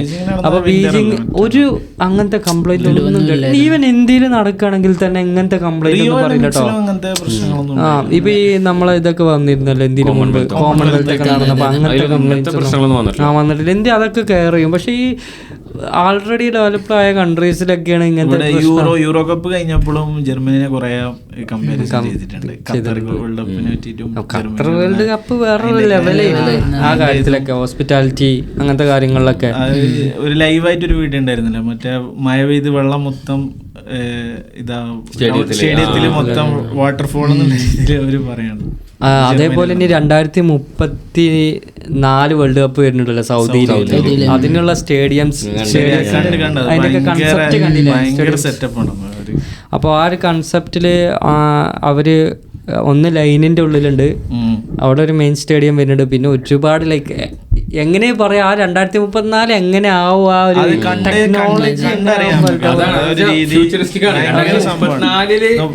ടെക്നോളജി അന്നത്തെ ഡിസൈൻസ് എന്തായിരിക്കും. സൗദി ഒരുപാട് പ്രോജക്ട്സ് റീസെന്റ് ഇപ്പൊ അവര് പിന്നെ വിന്ററിന്റെ ഇതൊക്കെ ഉണ്ടാക്കുന്നുണ്ടല്ലോ, സ്കേറ്റിംഗ്. അല്ല ലൈൻ ചുരുക്കി മാറ്റി അത്രക്കില്ല. ഇപ്പൊ അവരൊരു മിനിസ്റ്ററിനെ അനൗൺസ് ചെയ്തല്ലോ, ഞങ്ങൾ ചുരുക്കിയിട്ടില്ല ഫുള്ള് ഞങ്ങൾ ഇത് പറഞ്ഞപ്പോട്ടോ. ഇപ്പൊ റീസെന്റ് US ബേസ്ഡ് ആയിട്ടൊരു ടീമുണ്ട്, ഒരു ക്ലൗഡ് ആർക്കിടെക്ചർ എന്ന് പറഞ്ഞിട്ട്. അവര് പുതിയൊരു ബിൽഡിംഗ് കൊണ്ടുവന്നല്ലോ, ഹാങ്ങിങ് ബിൽഡിംഗ്. ഹാങ്ങിങ് അതായത് ആസ്ട്രോയിഡ് ഇല്ലേ, അതായത് സ്പേസിൽ ഫ്ലോട്ട് ചെയ്ത് കിടക്കുന്ന ആസ്ട്രോയിഡ്. ഒരു ആസ്ട്രോയിഡിന്റെ പുറത്ത് സ്ട്രിങ്സ് വെച്ചിട്ട് ഒരു ഫ്ലോട്ടിംഗ് ബിൽഡിംഗ്, അതായത് ഏകദേശം 32 കിലോമീറ്റർ ഹൈറ്റിലാണ് അത് വരുന്നത്. 32 കിലോമീറ്റർ അതായത് ന്യൂയോർക്കിലാണ്, പക്ഷെ ബേസിക്കലി അത് ഫ്ലോട്ട് ചെയ്ത് നടക്കും. അതായത് ഒരു കല്ലുമ്മ തൂക്കിയിട്ട് ആസ്ട്രോയിഡുമ്മ തൂക്കിയിട്ട് ഇപ്പൊ നമ്മളെ തൂക്കുവാലൊക്കെ ഉണ്ട്, തൂക്കുവാലൊക്കെ സ്ട്രിങ്ങുമ്പിലാണല്ലോ, പക്ഷെ അത് മണ്ണിലെ സപ്പോർട്ട് ചെയ്യുന്നത്. അതേപോലെ തന്നെ ആ സ്ട്രിങ്ങിന് ആ സപ്പോർട്ട് കൊടുക്കുന്ന മണ്ണെന്നല്ല, പകരം ഒരു ആസ്ട്രോയിഡിന്. അത് ന്യൂയോർക്ക് സിറ്റിയിൽ ആണ് അത് സ്ഥാപിക്കുക. പക്ഷെ അത് റൊട്ടേറ്റ് ചെയ്ത് കളിച്ചുകൊണ്ടിരിക്കും. പിന്നെ അവർ പറയുന്നുണ്ട് ന്യൂയോർക്ക് തന്നെ ഒരു ദിവസം പോലെ ഭൂമി ഒരു ദിവസം കറങ്ങില്ലേ, ഭൂമി 24 ഹവറില് കറങ്ങുന്നില്ലേ? 24 ഹവറിൽ ഒരു പോയിന്റ് തിരിച്ചു. അപ്പൊ അവര് പറയുന്നത് അത് സ്റ്റേബിൾ ആണെന്നെങ്കിൽ ഒരു ദിവസം അതും ഇങ്ങനെ ആ ആസ്ട്രോയിഡിന്റെ മൂവ്മെന്റിനനുസരിച്ച് അത് കറങ്ങും. അതിലേക്കുള്ള പവർ കൊടുക്കുന്നത് നമ്മളെ സ്പേസിലുള്ള എന്താ കുറച്ചുകൂടി വലിയ സോളാർ പാനൽസും കാര്യങ്ങളും സണ്ണോട് കുറച്ചുകൂടി എടുത്തുള്ള സോളാർ പാനൽസും കാര്യങ്ങളൊക്കെ വെച്ചിട്ടാണ്. പിന്നെ എടുത്തു നിൽക്കുന്ന സംഭവമാണ്. പക്ഷെ അവരത് ഫീസിബിലിറ്റി അവര് സ്ട്രക്ചറും കാര്യങ്ങളൊക്കെ വരച്ച് അതിന്റെ എല്ലാ രൂപരേഖയും തയ്യാറാക്കിയിട്ടുണ്ട്. ഇത് പറഞ്ഞ പോലെ തന്നെ ഇതിപ്പോ നമുക്കിപ്പോ പണ്ടത്തെ ജനറേഷൻ, അതായത് നമ്മൾ ഉപ്പപ്പാരൊക്കെ ജനറേഷനിൽ ചിന്തിക്കുകയാണെങ്കിൽ ഇപ്പൊ ഈ മൊബൈല്, TV, ടെലിഫോൺ ഇതൊന്നും പറഞ്ഞ ഇപ്പൊ നിശം പറഞ്ഞ പോലെ ഇതൊന്നും നമുക്ക് ഒരിക്കലും അക്സെപ്റ്റ് ചെയ്യാൻ അല്ലെങ്കിൽ ഇമാജിൻ ചെയ്യാൻ പറ്റുന്നതിലും അപ്പുറമാണ്. അപ്പോൾ ഇതന്നെ സെയിം സിറ്റുവേഷൻ തന്നെ ആയിരുന്നു പണ്ട് 1930 ഒക്കെ ചോദിച്ചാൽ. ഇപ്പോൾ മൊബൈൽ ഫോൺ ആപ്പിൾ ഇപ്പോൾ ഇവിടെ എത്തി, മറ്റേ എയർപോർട്ടിന്റെ സിസ്റ്റംസ് കാര്യങ്ങളൊക്കെ ഇപ്പോൾ ഇതേപോലെ തന്നെയാണത്. നമുക്ക് എത്രത്തോളം കാര്യം ചോദിക്കട്ടെ, അപ്പൊ ഇതില് പകുതി ബിൽഡിങ്ങിന്റെ പകുതി സ്പേസിലും പകുതി ഭൂമിയിലും ടച്ചില്ല, ഫുള്ളി ഹാങ്ങിങ് ആണിത്. ഇതിലേക്ക് ആക്സസ് ചെയ്യണമെങ്കിൽ ഇങ്ങനെ ഹ്യൂമൻ കൊണ്ടുപോകുന്ന ഡ്രോൺസ് വെച്ചിട്ടാണ് ആക്സസ് ചെയ്യുന്നത്. പിന്നെ ഇതില് എസ്കലേറ്റേഴ്സ് ഉണ്ടാവും. അവരെങ്ങനെയാ ആസ്ട്രോയിഡിനെ എങ്ങനെ ഇവര് കൺട്രോൾ ചെയ്യാൻ പറ്റില്ല. ആസ്ട്രോയിഡിന്റെ മൂവ്മെന്റ് അനുസരിച്ച് ബിൽഡിംഗ് അങ്ങനെയാണ് ഇതിന്റെ കൺസെപ്റ്റ്. മനസ്സിലായില്ലേ? ഇത് റിയലിസ്റ്റിക്കിനോട് 0.001% സംഭവമാണ്. പക്ഷെ എന്നിട്ട് സമയം പറഞ്ഞിട്ടില്ല. അത് ഇതിനുള്ള ടെക്നോളജിയും ഇനി അവർക്ക് ഡെവലപ്പ് ചെയ്ത് എടുത്തിട്ട് വേണം. ഇതൊരു കൺസെപ്റ്റ് ആണ്. അപ്പൊ ഇതിലെ ടെക്നോളജി വരെ അവർക്ക് ഡെവലപ്പ് ചെയ്ത് എടുത്തിട്ട് വേണം. പക്ഷെ ലൈക്ക് അതിപ്പോ ഇതേപോലെ തന്നെ നമ്മളെ ഇവിടുത്തെ മറ്റേ മൂണില് നമുക്ക് നിലനിൽക്കാൻ അല്ലെങ്കിൽ സ്ഥലം വാങ്ങാനുള്ള രൂപത്തിലൊക്കെ പണ്ട് പറഞ്ഞിരുന്നു. മൂണിന്റെ കാര്യങ്ങൾ കുറെ മുമ്പുണ്ട്. മൂണില് മെക്ഡൊണാൾഡ്സ് വരുന്നുണ്ട്, മറ്റേ പിസ്സ ഉണ്ട്. അതന്നെ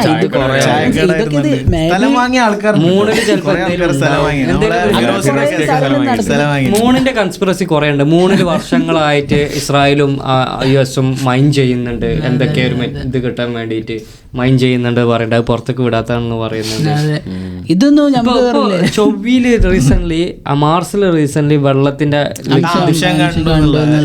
കണ്ടില്ലേ? പക്ഷെ അത് ഇന്ത്യന്റെ ഡ്രോൺ അല്ലേ എത്തിയിട്ടുള്ളൂ മാർസില്. ഇന്ത്യ മാത്രമൊന്നുമല്ല, ഇന്ത്യ വിട്ട ഡ്രോൺ അല്ലേ. അതുപോലെ കടലിലും ചാടിയപ്പോ വെള്ളം മീമാണ് കേട്ടോ. ചുമ്മാ തമാശക്ക് അങ്ങനെ US ഒക്കെ എന്നോ എത്തിക്കണേ. ചൈന ഇന്ത്യ ഇതൊക്കെ കണ്ടറിയാൻ വേണ്ടി ഇതൊക്കെ പക്ഷെ എത്തിയതൊക്കെ വേറെ ഭാഗത്താണ്. ഇന്ത്യ എത്തി പിന്നെ ഒരു ഭാഗത്താണ്. അങ്ങനെ എന്തൊക്കെ പറയുന്നത്. അത് മാർസിന്റെ കാര്യമാണ് ഈ പറഞ്ഞത്. മാർസിന്റെ കാര്യമാണ് കൂടുതൽ വേറെ സ്ഥലത്ത് എത്തിയത്. ഇന്ത്യ മാർസിൽ എത്തിയിട്ടില്ലേ? ഇന്ത്യ മാർസിൽ എത്തിക്കണം. ഓക്കെ. പിന്നെ അപ്പൊ അതാണ് വെള്ളം കണ്ടെത്തി എന്നൊക്കെ പറയട്ടെ. ഇപ്പോ ഇത് റിയലിസ്റ്റിക് ആവും എന്നുള്ള റീസൺസ് പറയാന്ന് വെച്ചാൽ ഞാൻ ഒരു ജേർണലിസ്റ്റിന്റെ ഇത് വായിച്ചതാണ്. അതിൽ പറയുന്നുണ്ട് ദുബായിൽ ഒരു റിയൽ അല്ലാത്ത ഒരു കൺസെപ്റ്റായിട്ട് അവർ പിച്ച് ചെയ്ത ഒരു ഫാം ഹൗസ് പോലത്തെ ഒരു സെറ്റപ്പ് ഉണ്ട്. അതിന് ഓൾറെഡി ഇൻവെസ്റ്റേഴ്സായി. അത് റിയലി ഉണ്ടാക്കിയിട്ട് പോലും സ്ഥലം മേടിച്ചിട്ട് പോലില്ല. സ്ഥലം മേടിച്ചിട്ട് പോലില്ല. അതില് വരെ ഇപ്പോഴും ഇൻവെസ്റ്റ് ചെയ്യാൻ ആൾക്കാരുണ്ട്. ആ സ്ഥലം അല്ലെങ്കിൽ ആ ഫാം ഹൗസിന്റെ ഇത്ര പോർഷൻസ് മേടിക്കാൻ ആൾക്കാരുണ്ട്. ഓൺലൈനായിട്ട് മേടിച്ച ആൾക്കാരുണ്ട്. അത് റിയലി വരുന്നതിന് മുന്നേ. അപ്പൊ ഇങ്ങനത്തെ കൺസെപ്റ്റ്സ് വരുമ്പോ അതിൽ ഓൾറെഡി മേടിക്കാനും ഇൻവെസ്റ്റ് ചെയ്യാനും സ്വാഭാവികമായിട്ടും ആൾക്കാരുണ്ട്. അപ്പോ ഫണ്ട് വരുന്നതിനനുസരിച്ച് ബിൽഡ് ചെയ്തെടുക്കാൻ പറ്റുന്നാണ് പറയുന്നത്. റിയൽ എസ്റ്റേറ്റിന്റെ കേസിൽ വളരെയധികം ബൂം ചെയ്യുന്ന അതാണ്. ഇപ്പൊ നമ്മളെ നാട്ടിൽ തന്നെ മലയാളികളായ എത്ര റിയൽ എസ്റ്റേറ്റ് ഏജൻസ് ഉണ്ട്. ഫീമെയിൽ ആയാലും മെയിൽ ആയാലും ഒരുപാട് ബ്ലോഗറായ പല ആൾക്കാരും റിയൽ എസ്റ്റേറ്റ് ബ്ലോഗറായി. ഇപ്പൊ ഈ സംസം ഇലക്ട്രിക്കൽസിന്റെ അവര് ഇറങ്ങി. അപ്പൊ അതെന്താ കാരണം എന്ന് പറഞ്ഞിട്ടുണ്ടെങ്കിൽ അത്രയും കൂടാൻ കാരണം മേടിക്കാൻ ആൾക്കാരുണ്ട്, പൈസ ഇടാൻ ആൾക്കാരുണ്ട്, പല രാജ്യക്കാരും. അതുകൊണ്ട് റിയൽ എസ്റ്റേറ്റിന്റെ ജസ്റ്റ് ബേസിക് നോളജ് ഉള്ള ആള് വരെ ഇൻഫ്ലുവൻസർ ആയി മാറി. ഇതില്ല, അതായത് ബിൽഡിംഗ് കെട്ടി കാണിക്കണമെന്നില്ല, സ്ഥലം കാണിച്ചു കൊടുത്താൽ ഇൻവെസ്റ്റ് ചെയ്യാൻ. ഇപ്പൊ നമ്മളെ ഒരു മലയാളീസിന്റെ തന്നെയാണല്ലോ ഗ്രൂപ്പ് തന്നെ ഉണ്ടല്ലോ, ബിൽഡേഴ്സ്, മറ്റേ ശോഭ ഗ്രൂപ്പ്. അവര് നല്ല അവരിപ്പോ പുതിയ പ്രോജക്റ്റ് ഒക്കെ ജേക്കബ് ആൻഡ് കോ ആയിട്ടൊക്കെ ടൈപ്പിലാണ്. പുതിയ 2-3 പ്രോജക്റ്റും പിന്നെ കുറെ പ്രോജക്റ്റ് ഉണ്ട്. ബുഗാട്ടിയുടെ ടവർ, ഈ ജേക്കബ് ആൻഡ് കോന്റെ ടവർ, അങ്ങനെ ഒരുപാട്. ഇപ്പൊ ഈ റഷ്യൻസ് ഒക്കെ ഒരുപാടുണ്ട് അവിടെ. നമുക്ക് ബിറ്റ് കോയിനിലൊക്കെ ഇപ്പൊ പ്രോപ്പർട്ടി വേണമെങ്കിൽ നിൽക്കണമെന്നുണ്ടെങ്കിൽ ദുബായിൽ മേടിക്കാം, വെഹിക്കിളും എടുക്കാം. എല്ലാം ഒരുപാട് ഓപ്ഷൻസ് ഉണ്ട്. ക്രിപ്റ്റോ ഫ്രണ്ട്ലി ആയിട്ടുള്ള ഒരു സ്ഥലമാണ് ദുബായ് ഒക്കെ. അപ്പോൾ അങ്ങനെ കുറേ ടാക്സ് ഇല്ലല്ലോ കൂടുതൽ പക്ഷെ അതേപോലെ തന്നെ സൗദിന്റെ ഒരു മിഷൻ ഉണ്ട് 2030 മിഷൻ എന്ന് പറഞ്ഞൊരു മിഷൻ സൗദി കുറേ വർഷമായിട്ടുള്ള അത് ഇവര് പറയുന്നത് എന്താ വെച്ചാല് 2030 നമ്മൾ ദുബായിന്റെ മേലെ എത്താനുള്ള രൂപത്തിലുള്ള പരിപാടികളൊക്കെ ഓല് ചെയ്യുന്നുള്ളതൊക്കെ അതായത് ബുർജ് ഖലീഫിന്റെലേറെ ഹൈയസ്റ്റ് ആയിട്ടുള്ള ഒരു ബിൽഡിംഗ് ഒക്കെ ഓല് അങ്ങനെ എന്തൊക്കെ ഓല് പ്ലാൻ ചെയ്യുന്നുണ്ട് 2030 മിഷൻ ആയിട്ടുള്ള ഒരു ഇതൊക്കെ ഉണ്ട്. അതൊക്കെ പണ്ടൊരു എപ്പിസോഡിൽ പറയാൻ ഓർമ്മയുണ്ട്, അതിന്റെ മറന്നു. ഒരു ഒമാനിൽ എന്തൊരു ടൂർണമെന്റ് വരുന്ന കാര്യം, ഗോൾഫാണോ? ഒമാനിലെ ഗോൾഫ് ഉണ്ടോ? ഒമാനിൽ എന്തൊരു ഫെസ്റ്റിന്റെ കാര്യം നമ്മൾ പറഞ്ഞിട്ടുണ്ടായിരുന്നു. നീ പറഞ്ഞ വിന്റർ ഒളിമ്പിക്സിന്റെ വിന്റർ ഒളിമ്പിക്സ് അല്ല, സ്കേറ്റിംഗിന്റെ ഒരു സ്ഥലം വരുന്നുണ്ട്. ഈ നിയോം തണുപ്പൊക്കെ അവര് ഫീൽ ചെയ്യുന്ന സൗദിയിൽ വിന്റർ സൗദി എത്ര മടങ്ങ് വലിപ്പമുണ്ട് അബുദാബിനെയും നല്ല വലിപ്പമുള്ള സ്ഥലം. അവർക്ക് ഒരുപാട് സംഭവങ്ങൾ തുടങ്ങാം. പിന്നെ കുറെ കൺട്രീസുമായിട്ട് ബോർഡർ ഷെയർ ചെയ്യുന്നു. അതെ അതെ. അപ്പോ പിന്നെ അവർക്ക് റിസോഴ്സ് അത്രയില്ലേ, ഗോൾഡ്, ഓയിൽ, ഗ്യാസ് എല്ലാം ഉണ്ട് അവർക്ക്. പിന്നെ അവരെന്താ വെച്ചിട്ടുണ്ടോ, എനിക്കിഷ്ടമുള്ള കാര്യം ഈ മിഡിൽ ഈസ്റ്റ് കൺട്രീസിലൊക്കെ ഒരുപാട് കാര്യങ്ങൾ ഞാൻ ഇഷ്ടപ്പെടാത്ത ഇല്ലെങ്കിൽ അവരുടെ സിറ്റിസൺസ് ഒന്നും കംപ്ലൈൻറ്റ്സ് കമ്മിയാണ്. ഞങ്ങളെ ഗവൺമെന്റ് ഇത് കറപ്റ്റഡ് ആവുന്നുണ്ട് എന്നുള്ള കാര്യത്തിൽ. അവിടെ റൂൾസ് ഒക്കെ ഞാൻ പറഞ്ഞില്ലേ, ഇപ്പോൾ നമ്മളിപ്പോൾ ഇവിടുത്തെ ഇന്ത്യത്തെ റൂൾസ് ഒക്കെ പറഞ്ഞ പോലെ അവിടെ റൂൾസ് എന്ന് പറഞ്ഞാൽ റൂൾസ് ആണ്. അവിടെ ഇപ്പോൾ എത്ര പവറുള്ള ആളാണെന്നുണ്ടെങ്കിലും തെറ്റ് ചെയ്തോ ശിക്ഷ അനുഭവിക്കേണ്ടി വരും. നമ്മളെ നാട്ടിൽ ഇപ്പോൾ പൈസൻ്റെ കാര്യം പറഞ്ഞ മാതിരി പൈസ അല്ലെങ്കിൽ പൊളിറ്റിക്കൽ ഇൻഫ്ലുവൻസ് ഉണ്ടെന്നുണ്ടെങ്കിൽ ഒരു ഫ്രീ ആണ്, കോർട്ട് ഫ്രീ ആണ്. ഒന്നുമില്ല. ചങ്ങായിന്റെ പേരെന്താ, എന്ത് ജോയിയാണ് ആ കൊൽക്കത്തയിലെ ആ സിവിൽ പോലീസുടെ പേര്? സഞ്ജയ് റോയിനാണ്ട് പറഞ്ഞു കൊടുക്കാണ്. നോക്കാം, ഇവിടെ ഫ്ലൈറ്റിൽ കയറ്റി അങ്ങനെ രാജ്യത്ത് തന്നെ വിടാ. ഇവിടെ പോയിട്ടുണ്ടെങ്കിൽ ഇപ്പൊ ചെയ്ത പരിപാടി അവിടെ ചെയ്തിട്ട് തല പോവും.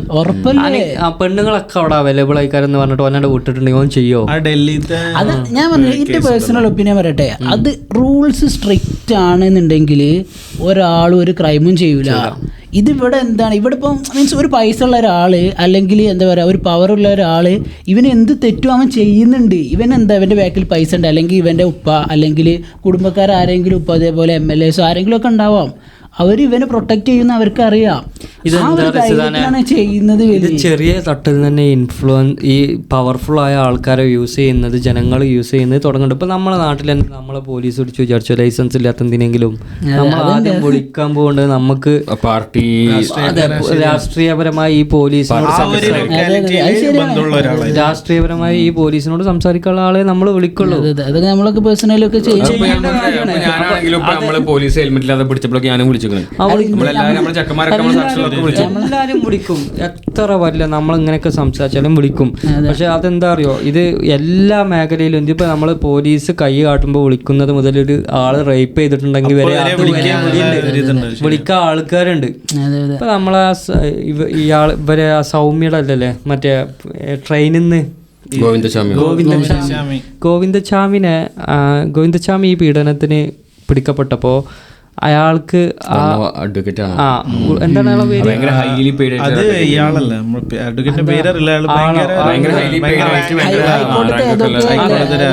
ഹൈക്കോർട്ടിൽ ചെയ്യുന്നൊരു മലയാളി അഡ്വക്കേറ്റ്. അപ്പൊ അയാള് പറഞ്ഞത്, എനിക്ക് മറ്റേ മുംബൈ എത്തുന്നതിന്റെ മുമ്പ് ഒരു താനല്ല വേറൊരു റെയിൽവേ സ്റ്റേഷനിൽ നല്ല ഫേമസ് ആയി അവിടെയുള്ള ആൾക്കാർ എന്നെ വിളിച്ചൊരു ഗ്രൂപ്പ് ഓഫ് പീപ്പിൾ വിളിച്ചിട്ട് പറഞ്ഞു, എത്ര പൈസ ആയാലും വേണ്ടില്ല ഇയാളെ ഇറക്കണം, ഇയാൾക്ക് ഇത് കൊടുക്കരുത്, തൂക്കുകാർ കൊടുക്കരുത്, വേണമെന്നുള്ള രീതിയിൽ സംസാരിച്ചു. ഇയാൾ വന്ന് പൈസ കിട്ടി, ഇയാൾ ഈ സംഭവം ഇയാൾക്ക് അങ്ങനെ മേടിച്ചു കൊടുത്ത്. പക്ഷേ ഇപ്പോൾ ഈ കൊൽക്കത്തൻ്റെ കേസ് എടുത്ത് നോക്കുമ്പോൾ ബാക്കിയുള്ള ഇന്ത്യൻ സിറ്റീസിൻ്റെ ഒക്കെ ആണെങ്കിൽ ഇപ്പോൾ ബാംഗ്ലൂർ, മുംബൈ, ഡൽഹി, ചെന്നൈ, കൊൽക്കത്ത ഇങ്ങനത്തെ വലിയ വലിയ സിറ്റീസ്, ബിഗ് സിറ്റീസ് എടുത്ത് നോക്കുമ്പോൾ comparative to other cities Kolkata കുറച്ചും കൂടി വിമൻസിന് ഫ്രണ്ട്ലി ആയിട്ടുള്ള സിറ്റിയാണ്. രാത്രി കൂടുതലും നൈറ്റ് ലൈഫും കാര്യങ്ങളൊക്കെ. ഡൽഹി ഒരിക്കലും സേഫ് അല്ല, 100% ഡൽഹി സേഫ് അല്ല എന്ന് പല ഇതിലും NGOs ഒക്കെ അവരെ ഇൻട്രൊഡക്ഷനിലും പ്രൊജക്ട്സിലൊക്കെ അവർ വിട്ടതാണ്. ഇതൊരിക്കലും സേഫ് അല്ല. പിന്നെ ബാക്കിയുള്ള സിറ്റീസിനെ കമ്പയർ ചെയ്തിട്ട് കൊൽക്കത്ത ഏറ്റവും അങ്ങനത്തെ ഒരു ബെസ്റ്റ് ഫ്രണ്ട്ലി ഇതുള്ള അറ്റ്മോസ്ഫിയർ ഉള്ള സിറ്റിയാണ്. അവിടെ തന്നെ ഇത് സംഭവിക്കണമെന്നും പിന്നെ ഇങ്ങനത്തെ ഒരു സിറ്റുവേഷന് അവിടെ വരണമെന്നുള്ളതും പിന്നെ ആർക്കൊക്കെ ഇതിൽ പങ്കുണ്ടോ ഒന്നും നമ്മൾക്കിപ്പോൾ അറിയാൻ പറ്റൂല. എന്തൊക്കെയാണ് ഇവർ ചിന്തിക്കുക എന്നുള്ള രീതിയൊന്നും. ഈ നൈറ്റ് ലൈഫിന് സേഫായ ഇന്ത്യയിലെ ബെസ്റ്റ് 5 സിറ്റീസ് നോക്കുകയാണെങ്കിൽ അതൊക്കെ കാരണം ടോപ്പ് 5 സിറ്റീസ്. ബാംഗ്ലൂർ ബാംഗ്ലൂർ ഒന്നുണ്ടാവും, മുംബൈ ഉണ്ടാവും. മുംബൈ പാർഷ്യലി ഫുള്ളല്ല, ബാംഗ്ലൂർ അത്ര അടിപൊളിയല്ല. പിന്നെ ചെന്നൈ എങ്ങനെയാണെന്ന് അറിയില്ല. ചെന്നൈയും കുഴപ്പമില്ല. ചെന്നൈ അവർക്ക് അവർ ഒന്നുപാടി റിലീജിയസ് ആയിട്ടുള്ളൊരു കുറേ അവിടെ ആയാലും അങ്ങനത്തെ ഒക്കെ ഒരു രീതിയിലാണ് എനിക്ക് കിട്ടിയ ഇതായിട്ട് മനസ്സിലായി. കൊൽക്കത്ത തന്നെയാണ്. പിന്നെ ഈ കൊച്ചിയൊക്കെ നൈറ്റ് ലൈഫ് എന്നുള്ള രീതിയിലല്ല. ഓക്കെ, നൈറ്റ് എന്ത് ലൈഫ് എന്തെങ്കിലും ഉണ്ടാവും.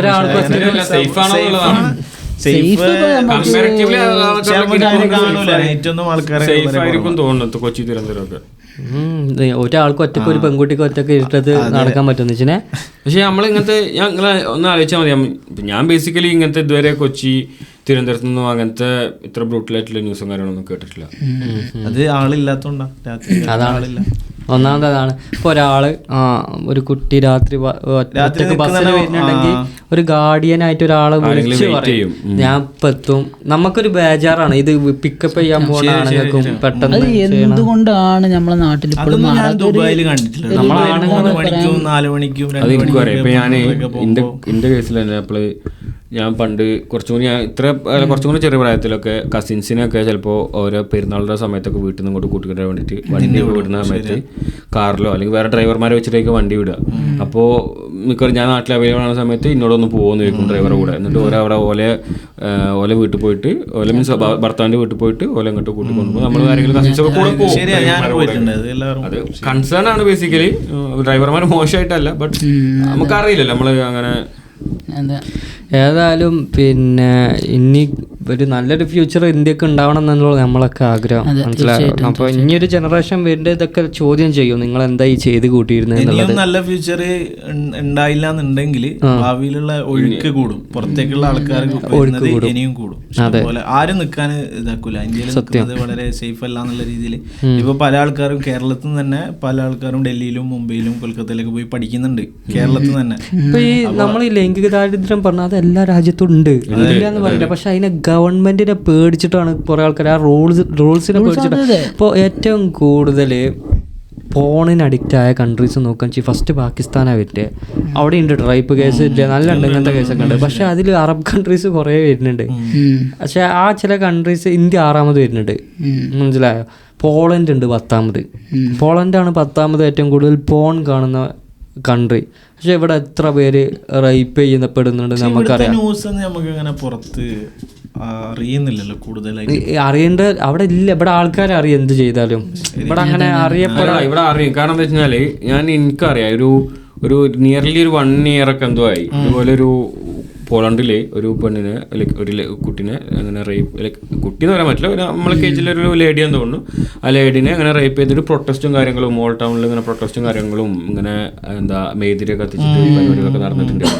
സ്വാഭാവികമായിട്ടും അങ്ങനത്തെ ഇൻസിഡൻസ് നടന്ന സ്വാഭാവികമായിട്ടും നമ്മൾ അറിയും എന്നാണ് ഞാൻ മനസ്സിലാക്കുന്നത്. അതേപോലെ തന്നെ 38 വർഷമൊക്കെ കൊടുക്കാണ്, 40 68 വർഷം കിടക്കേ പരോളൊന്നും ഇല്ലാതെ. അങ്ങനെ ഇപ്പൊ ഇവിടെ ഒരു പയ്യൻ ഇതേപോലെ ഈ ഒരു സിറ്റുവേഷനിൽ ഈ ജീവപര്യന്തേ പാടില്ല എന്നാണ് ഡയറക്റ്റ്. ഞാൻ പറഞ്ഞില്ല. ഞാൻ ഒരു കാര്യം പറയാം. ഇപ്പൊ ഇതിന്റെ ഇങ്ങനത്തെ പല പോസ്റ്റ് ഇപ്പൊ നമ്മൾ ഇവിടെ കൊൽക്കത്തയിൽ നടന്ന ഇൻസിഡന്റ് നടന്നു. അതുപോലെ പല ഇൻസിഡൻസിന്റെ അടിയിൽ പല മലയാളീസ് കമന്റ്സ്, പല ആൾക്കാർ കമന്റ് വരും സൗദിത്തെ ഇവിടുത്തെ നിയമങ്ങൾ അവിടെ വരണം എന്നുള്ളത്. പക്ഷെ അതൊരിക്കലും ഓക്കെ ആണെന്ന് എനിക്ക് തോന്നുന്നില്ല. കാരണം അതിൽ ഒരുപാട് പോരായ്മകൾ അതിലും ഉണ്ട്. ആ ഒരു നിയമത്തിലും പോരായ്മകളുണ്ട്. ഇതിനൊരു ബെസ്റ്റ് ഡെമോക്രസി ഒരു നിയമം ഒരു രാജ്യത്തിനും ഇല്ല. എല്ലാ രാജ്യങ്ങളുടെയും നിയമത്തിലും എന്തെങ്കിലുമൊക്കെ പക്ഷെ പാഴ്ചകളുടെ എണ്ണം നോക്കാൻ ലൈക്ക് ഉണ്ടാവും, ഒരു ചെറിയ പെർസെൻറ്റേജ് ഉണ്ടാവും. പോളണ്ടിൽ ഉണ്ടായിട്ടുണ്ട്. പോളണ്ടിൽ അത്ര സ്ട്രിക്റ്റ് അല്ലല്ലോ. ഇവിടെ ഒരു പയ്യന്, ഞാൻ കേട്ട കഥ കേട്ടോ, എൻ്റെ അടുത്തൊരു പോളണ്ട് സിറ്റിസൺ പറഞ്ഞ കഥയാണ്. ഇവിടെ ഒരു റേപ്പിന് ഒരാൾ മരിച്ചു, റേപ്പ് ചെയ്യപ്പെട്ടിട്ട് രാത്രിയായിരുന്നു. അപ്പോൾ അതുവഴി സൈക്കിളിൽ പോയൊരു പയ്യൻ, അയൽവാസി പയ്യൻ, അന്ന് രാവിലെ ആ വിക്ടിം എന്തോ കമൻ്റ് അടിച്ചിരുന്നു ആ വിക്ടിമിനോട്. ആ ഒരു കാരണത്താൽ ഇവനെ അറസ്റ്റ് ചെയ്തിട്ട് 36 വർഷം എങ്ങാനും ജയിലിലിട്ട്. ലാസ്റ്റ് ഇപ്പം അടുത്തെങ്ങാനുമാണ് അവനല്ല പ്രതി വേറൊരാളാണ് എന്ന് പറഞ്ഞത്. അങ്ങനെ അവനെ പുറത്തു വിട്ടു. അവന്റെ എത്ര വർഷം ചെക്കൻ 20 വയസ്സിലെങ്ങാനും അതെ, പോയാ. ഇപ്പൊ നിഷിം പറഞ്ഞ കേസിൽ ഇതേപോലെ ചിലപ്പോ കൊലക്കേസ് പിന്നെ 20 വർഷം കഴിഞ്ഞ് ചിന്തിച്ച് കാര്യമില്ലല്ലോ, അന്ന് ചെയ്തത് ശരിയായിരുന്നു. അപ്പോൾ അങ്ങനത്തെ നിയമങ്ങൾ കൊണ്ടുവരുന്നതിനോട് എനിക്ക് യോജിപ്പില്ല. ബട്ട് നടപ്പിലാക്കുന്നിടത്ത് കുറച്ചും കൂടി എന്റെ അഭിപ്രായത്തിൽ അങ്ങനത്തെ നിയമം കൊണ്ടാ അറിയോ, മരുഭൂമിന്റെ നടുവിലൊക്കെ ഒരു ജയിൽ വെക്കുക. എന്നിട്ട് എന്താ ചെയ്യാ, ഇവർക്ക് ആഴ്ചയിൽ 1 ഭക്ഷണം 2 ഭക്ഷണം കൊടുക്കുക. എന്നിട്ട് എന്താ ചെയ്യാ, ഇതൊക്കെ ഈ പിന്നെ ചന്ദ്രമയൊക്കെ ബ്രോഡ്കാസ്റ്റ് ചെയ്യേണ്ടിട്ട് വരെ ഏഷ്യാനെറ്റ് ന്യൂസ് ഒക്കെ അല്ലെങ്കിൽ ഏഷ്യാനെറ്റ് ഒക്കെ ഒരാഴ്ചയിൽ 1 വട്ടെങ്കിലും ഇവരെ ലൈവായിട്ട് ഇവരെ സ്ക്രീനിങ്ങും കാര്യങ്ങളൊക്കെ ലോകത്തിന് കാണിച്ചു കൊടുക്കുക. ഇതങ്ങനെ ഇങ്ങനെയൊക്കെയാണ് ഉണ്ടാവുക. നിങ്ങൾ പോയി നാളെ ചെറിയ കുട്ടീനെ തൊട്ടിട്ടുണ്ടെങ്കിലോ അല്ലെങ്കിൽ ഒരു പെണ്ണിനെ റേപ്പ് ചെയ്തിട്ടുണ്ടെങ്കിലോ മീഡിയ അട്രാക്ഷൻ കിട്ടാത്തതിനോണ്ട് ആരും അങ്ങനെ അതാണ് പറഞ്ഞത്. ഇപ്പൊ നമ്മളെ കേരളത്തിന്റെ നമ്മളാരും പേഴ്സണലി ഇഷ്ടപ്പെടുന്നില്ല കാണാൻ, അപ്പൊ നമ്മള് കാണാൻ പോകില്ല. അപ്പോൾ ന്യൂസ് വാല്യൂ നിഷിനെ പൂർണ്ണമായിട്ട് കാണണം. ലൈക്ക് ഇങ്ങനെ ഒരു ടെക്നോളജി വളർന്നില്ല. നിങ്ങളെ ഫോണിലൊക്കെ നോട്ടിഫിക്കേഷൻ വരുന്നത് സിനിമയിലൊക്കെ, തമിഴ് സിനിമയിലൊക്കെ കണ്ടിട്ടില്ലേ, പെട്ടെന്നൊരു വീഡിയോ എല്ലായിടത്തിലും കാണിക്കുന്നത്. അതേപോലെ വരണം. എന്നിട്ട് നിർബന്ധമായിട്ട് അവിടെ പിന്നെ ഫോണുകൊണ്ട് സ്റ്റക്ക് ആവണം, എനിക്കൊന്നും കാണാൻ പറ്റരുത്. അങ്ങനെ അങ്ങനെ ആക്കണം കാര്യങ്ങള്, എന്നാലേ ഉള്ളൂ ഇതൊക്കെ നിൽക്കുന്നുണ്ടാവും. അല്ലാതെ ഇതിലൊക്കെ പറഞ്ഞാല് ഇപ്പൊ ഈ പ്രതികൾ എന്ന് പറഞ്ഞാലും ഇതിൽ എത്രത്തോളം മീൻസ് റിയൽ പ്രതികളാണെന്ന് നമുക്കറിയില്ല. എത്ര നിരപരാധികൾ ഇപ്പോഴും ശിക്ഷിക്കപ്പെടുന്നുണ്ട്. ഇപ്പൊ നമ്മുടെ നാട്ടിൽ തന്നെ ഉണ്ടാവും. ഇപ്പോൾ ഫോർ എക്സാമ്പിൾ ഒരു ക്രൈം ചെയ്തു, അതിപ്പോ ഇവനാണ് ചെയ്തതെന്ന് ഉണ്ടാവില്ല. അപ്പൊ ഫോർ എക്സാമ്പിൾ നല്ല പൈസ ഉള്ള ഒരാൾ എന്ത് ചെയ്യും, വേറൊരു പ്രതിനെ കൊടുക്കും, ഇവൻ ഫ്രീ ആയിട്ട് നടക്കും. UAPന്റെ ഇത് മാറ്റിയില്ലേ ഇപ്പൊ ഇവര് ബെയില് കിട്ടാത്ത രീതിയിൽ എത്രയോ. ഇപ്പൊ ഇതിന്റെ ഇടക്കാണ്, ഇപ്പൊ ഒരാഴ്ച മുമ്പാണ് UP-യിലുള്ള ഒരാള്, അയാൾ കുറച്ചും കൂടി ഇൻഫ്ലുവൻസ് ഉള്ള ആളാണ്. അയാൾക്ക് ഇങ്ങനെ UAP കാപ്പ ചുമത്തി അയാൾ ജയിലിലായിരുന്നു ഉണ്ടായത്. അപ്പോൾ അയാളെ പുറത്ത് നല്ല സപ്പോർട്ട് ഉണ്ട് വാദിക്കാനും ഇതാക്കാനും. അങ്ങനെ ആ കേസ് പോയി സുപ്രീം കോടതി എത്തി. സുപ്രീം കോടതി വിധി വന്ന് ഒരാളിങ്ങനെ UAP ഉണ്ടെന്ന് പറഞ്ഞിട്ട് അയാളെ ചെയ്യാത്ത കുറ്റത്തിനാണ് എത്ര ദിവസമാണ് ജയിലിലിടുന്നതെന്ന് പറഞ്ഞിട്ടുള്ള ഒരു ഫൈനൽ വിധിയാണ് സുപ്രീം കോടതി വന്നത്. ഇങ്ങനെ എത്രയോ ആൾക്കാർ ഇപ്പോഴും ജയിലിൽ കിടക്കുക, പരോളില്ല, അവർക്ക് പരോൾ കിട്ടൂല. UP ജയിലിലൊക്കെ മലയാളികളിപ്പം ആ ഒരു വേറൊരു മാധ്യമപ്രവർത്തകൻ ഉണ്ടായിരുന്നില്ല, എത്രയോ മാസങ്ങളോളം അയാൾ കടന്നിട്ടാണ് തിരിച്ചു വന്നത്. അങ്ങനെ ഇഷ്ടംപോലെ സപ്പോർട്ടുള്ള ആൾക്കാരാ. തീരെ ഒരു സപ്പോർട്ടും ഇല്ലാത്ത ഇത്ര ആൾക്കാർ ഇപ്പൊ കിടക്കുന്നുണ്ടാവും വേറെ ചെറിയ ചെറിയ കേസുകൾക്കൊക്കെ. പക്ഷെ ഒരിക്കലും അതിനൊക്കെ വിധിയൊന്നും വരൂല, ജാമ്യം കിട്ടൂല. ഇതാ പ്രശ്നം, പുറത്തിറങ്ങാൻ പറ്റൂല. പിന്നെ ആ കേസ് കണ്ടിന്യൂ ചെയ്യോ, ഹിയറിങ്ങിന് വെക്കും, ഒന്നുമില്ല. ഇങ്ങനെ ഡേറ്റിംഗ്. ഞാൻ അറിയുന്ന ഒരാളുണ്ടായിരുന്നു, ഞാൻ അറിയുന്ന ഒരു കേസ്, ഒരു പെൺകുട്ടിനെ പീഡിപ്പിച്ച് കൊന്ന് വളാഞ്ചേരി അടുത്ത് കുഴിച്ചുമൂടിയ. എന്നിട്ട് എത്ര ദിവസങ്ങൾ കഴിഞ്ഞിട്ടാണ് കിട്ടിയത്. അപ്പോൾ ഇതിനെ പിടിച്ചും ചെയ്ത് അവൻ ഇത്ര മാസം കഴിഞ്ഞപ്പോൾ ഇപ്പോൾ അടുത്ത് അവനെ പുറത്ത് കണ്ടവരുണ്ട് ആൾക്കാർ പരോളിന് വന്നിട്ട്. ആലോചിച്ചോക്ക് അത്രയും. പക്ഷേ അതേപോലെ ഒരു കാര്യം പറയും, ഒരു യൂട്യൂബർ പറയുന്നുണ്ടല്ലോ ജയിലിൻ്റെ ഉള്ളിലത്തെ ഭക്ഷണം. ഉച്ചക്ക് മീനൊന്ന് പൊരിക്കും, രാവിലെ വന്ന് ചായ. പിന്നെ കാര്യമാണ്. പിന്നെ 10 മണിക്കൂർ ഓനത് പുച്ഛിച്ചിട്ടാണ് പറഞ്ഞത്. ഓൻ ജയിലിൽ കടന്ന് ഓനാ മെനുവും കാര്യങ്ങളും ഓനാ വീഡിയോയിൽ ഇത് പറയണം. പക്ഷെ ഓനത് കുറച്ച് പുച്ഛിച്ചിട്ടാണ് പറയണം. ഓന് കുറച്ചും കൂടി ഒരു ഇങ്ങനെ അത് സെയിം സിറ്റുവേഷൻ. മായാവി എന്ന് പറഞ്ഞ മമ്മൂട്ടിന്റെ ഫിലിം കണ്ടില്ല, അതിൽ മമ്മൂട്ടിനോട് ഒരാൾ പറയുന്നുണ്ട്, ഒരാളെ കൊന്നുകാണ്ട് എനിക്ക് ജയിലിൽ പോയിട്ട് അവിടുത്തെ ഗോതമ്പുട്ടൊന്നും കഴിക്കാൻ പറ്റില്ല അറിയുന്നുണ്ട്. അതിൽ മമ്മൂട്ടി അറിയുന്നുണ്ട് ഇപ്പൊ ജയിലിൽ ഗോതമ്പുട്ട് നല്ല, ഇപ്പൊ അവിടെ നല്ല ബിരിയാണിയും ചിക്കനും മട്ടനും വരെ വന്നിട്ടുണ്ട് എന്നുള്ള രൂപത്തിലൊക്കെ പറയുന്നുണ്ട്. അപ്പൊ ജയിലിൽ ഇതാണ് അവസ്ഥ. ജയിലിൽ ഇത്രയും സുഖമായിട്ടുള്ള ജീവിതമാണെന്നുണ്ടെങ്കിൽ പിന്നെ ആൾക്കാർക്ക് പ്രശ്നമില്ലല്ലോ. പക്ഷെ അതാണ് പറയണ്ടത്. പക്ഷെ എന്താ പറയുക, ജയിലിൽ നല്ല ഭക്ഷണം വേണ്ടെന്നല്ല, പക്ഷെ അത് കൊടുക്കുന്ന ആൾക്കാരിൽ ചില ആൾക്കാർക്ക് അത് ഡിസേർവ് അപ്പൊ ജയിലിൽ തന്നെ ഇപ്പോ ക്യാബിനറ്റ് റാങ്കിലുള്ള മന്ത്രിമാരൊക്കെ കിടന്ന അവർക്ക് നല്ല റൂമും ജയിലിൽ നിന്നല്ല, അത് ഒരു റിസോർട്ട് മാതിരിയുള്ള അവർക്ക് ടിവിയും സൗകര്യങ്ങളൊക്കെ കൊടുക്കും. എന്നാ നീ വൈൻഡ് അപ്പ് ചെയ്യല്ലേ നിശ്ചയ? ഓക്കെ, അപ്പോൾ നമുക്ക് എന്നാ വേറൊരു എപ്പിസോഡിൽ നമുക്ക് സംസാരിക്കാം. ഓക്കെ, എന്നാൽ ശരി, താങ്ക് യു.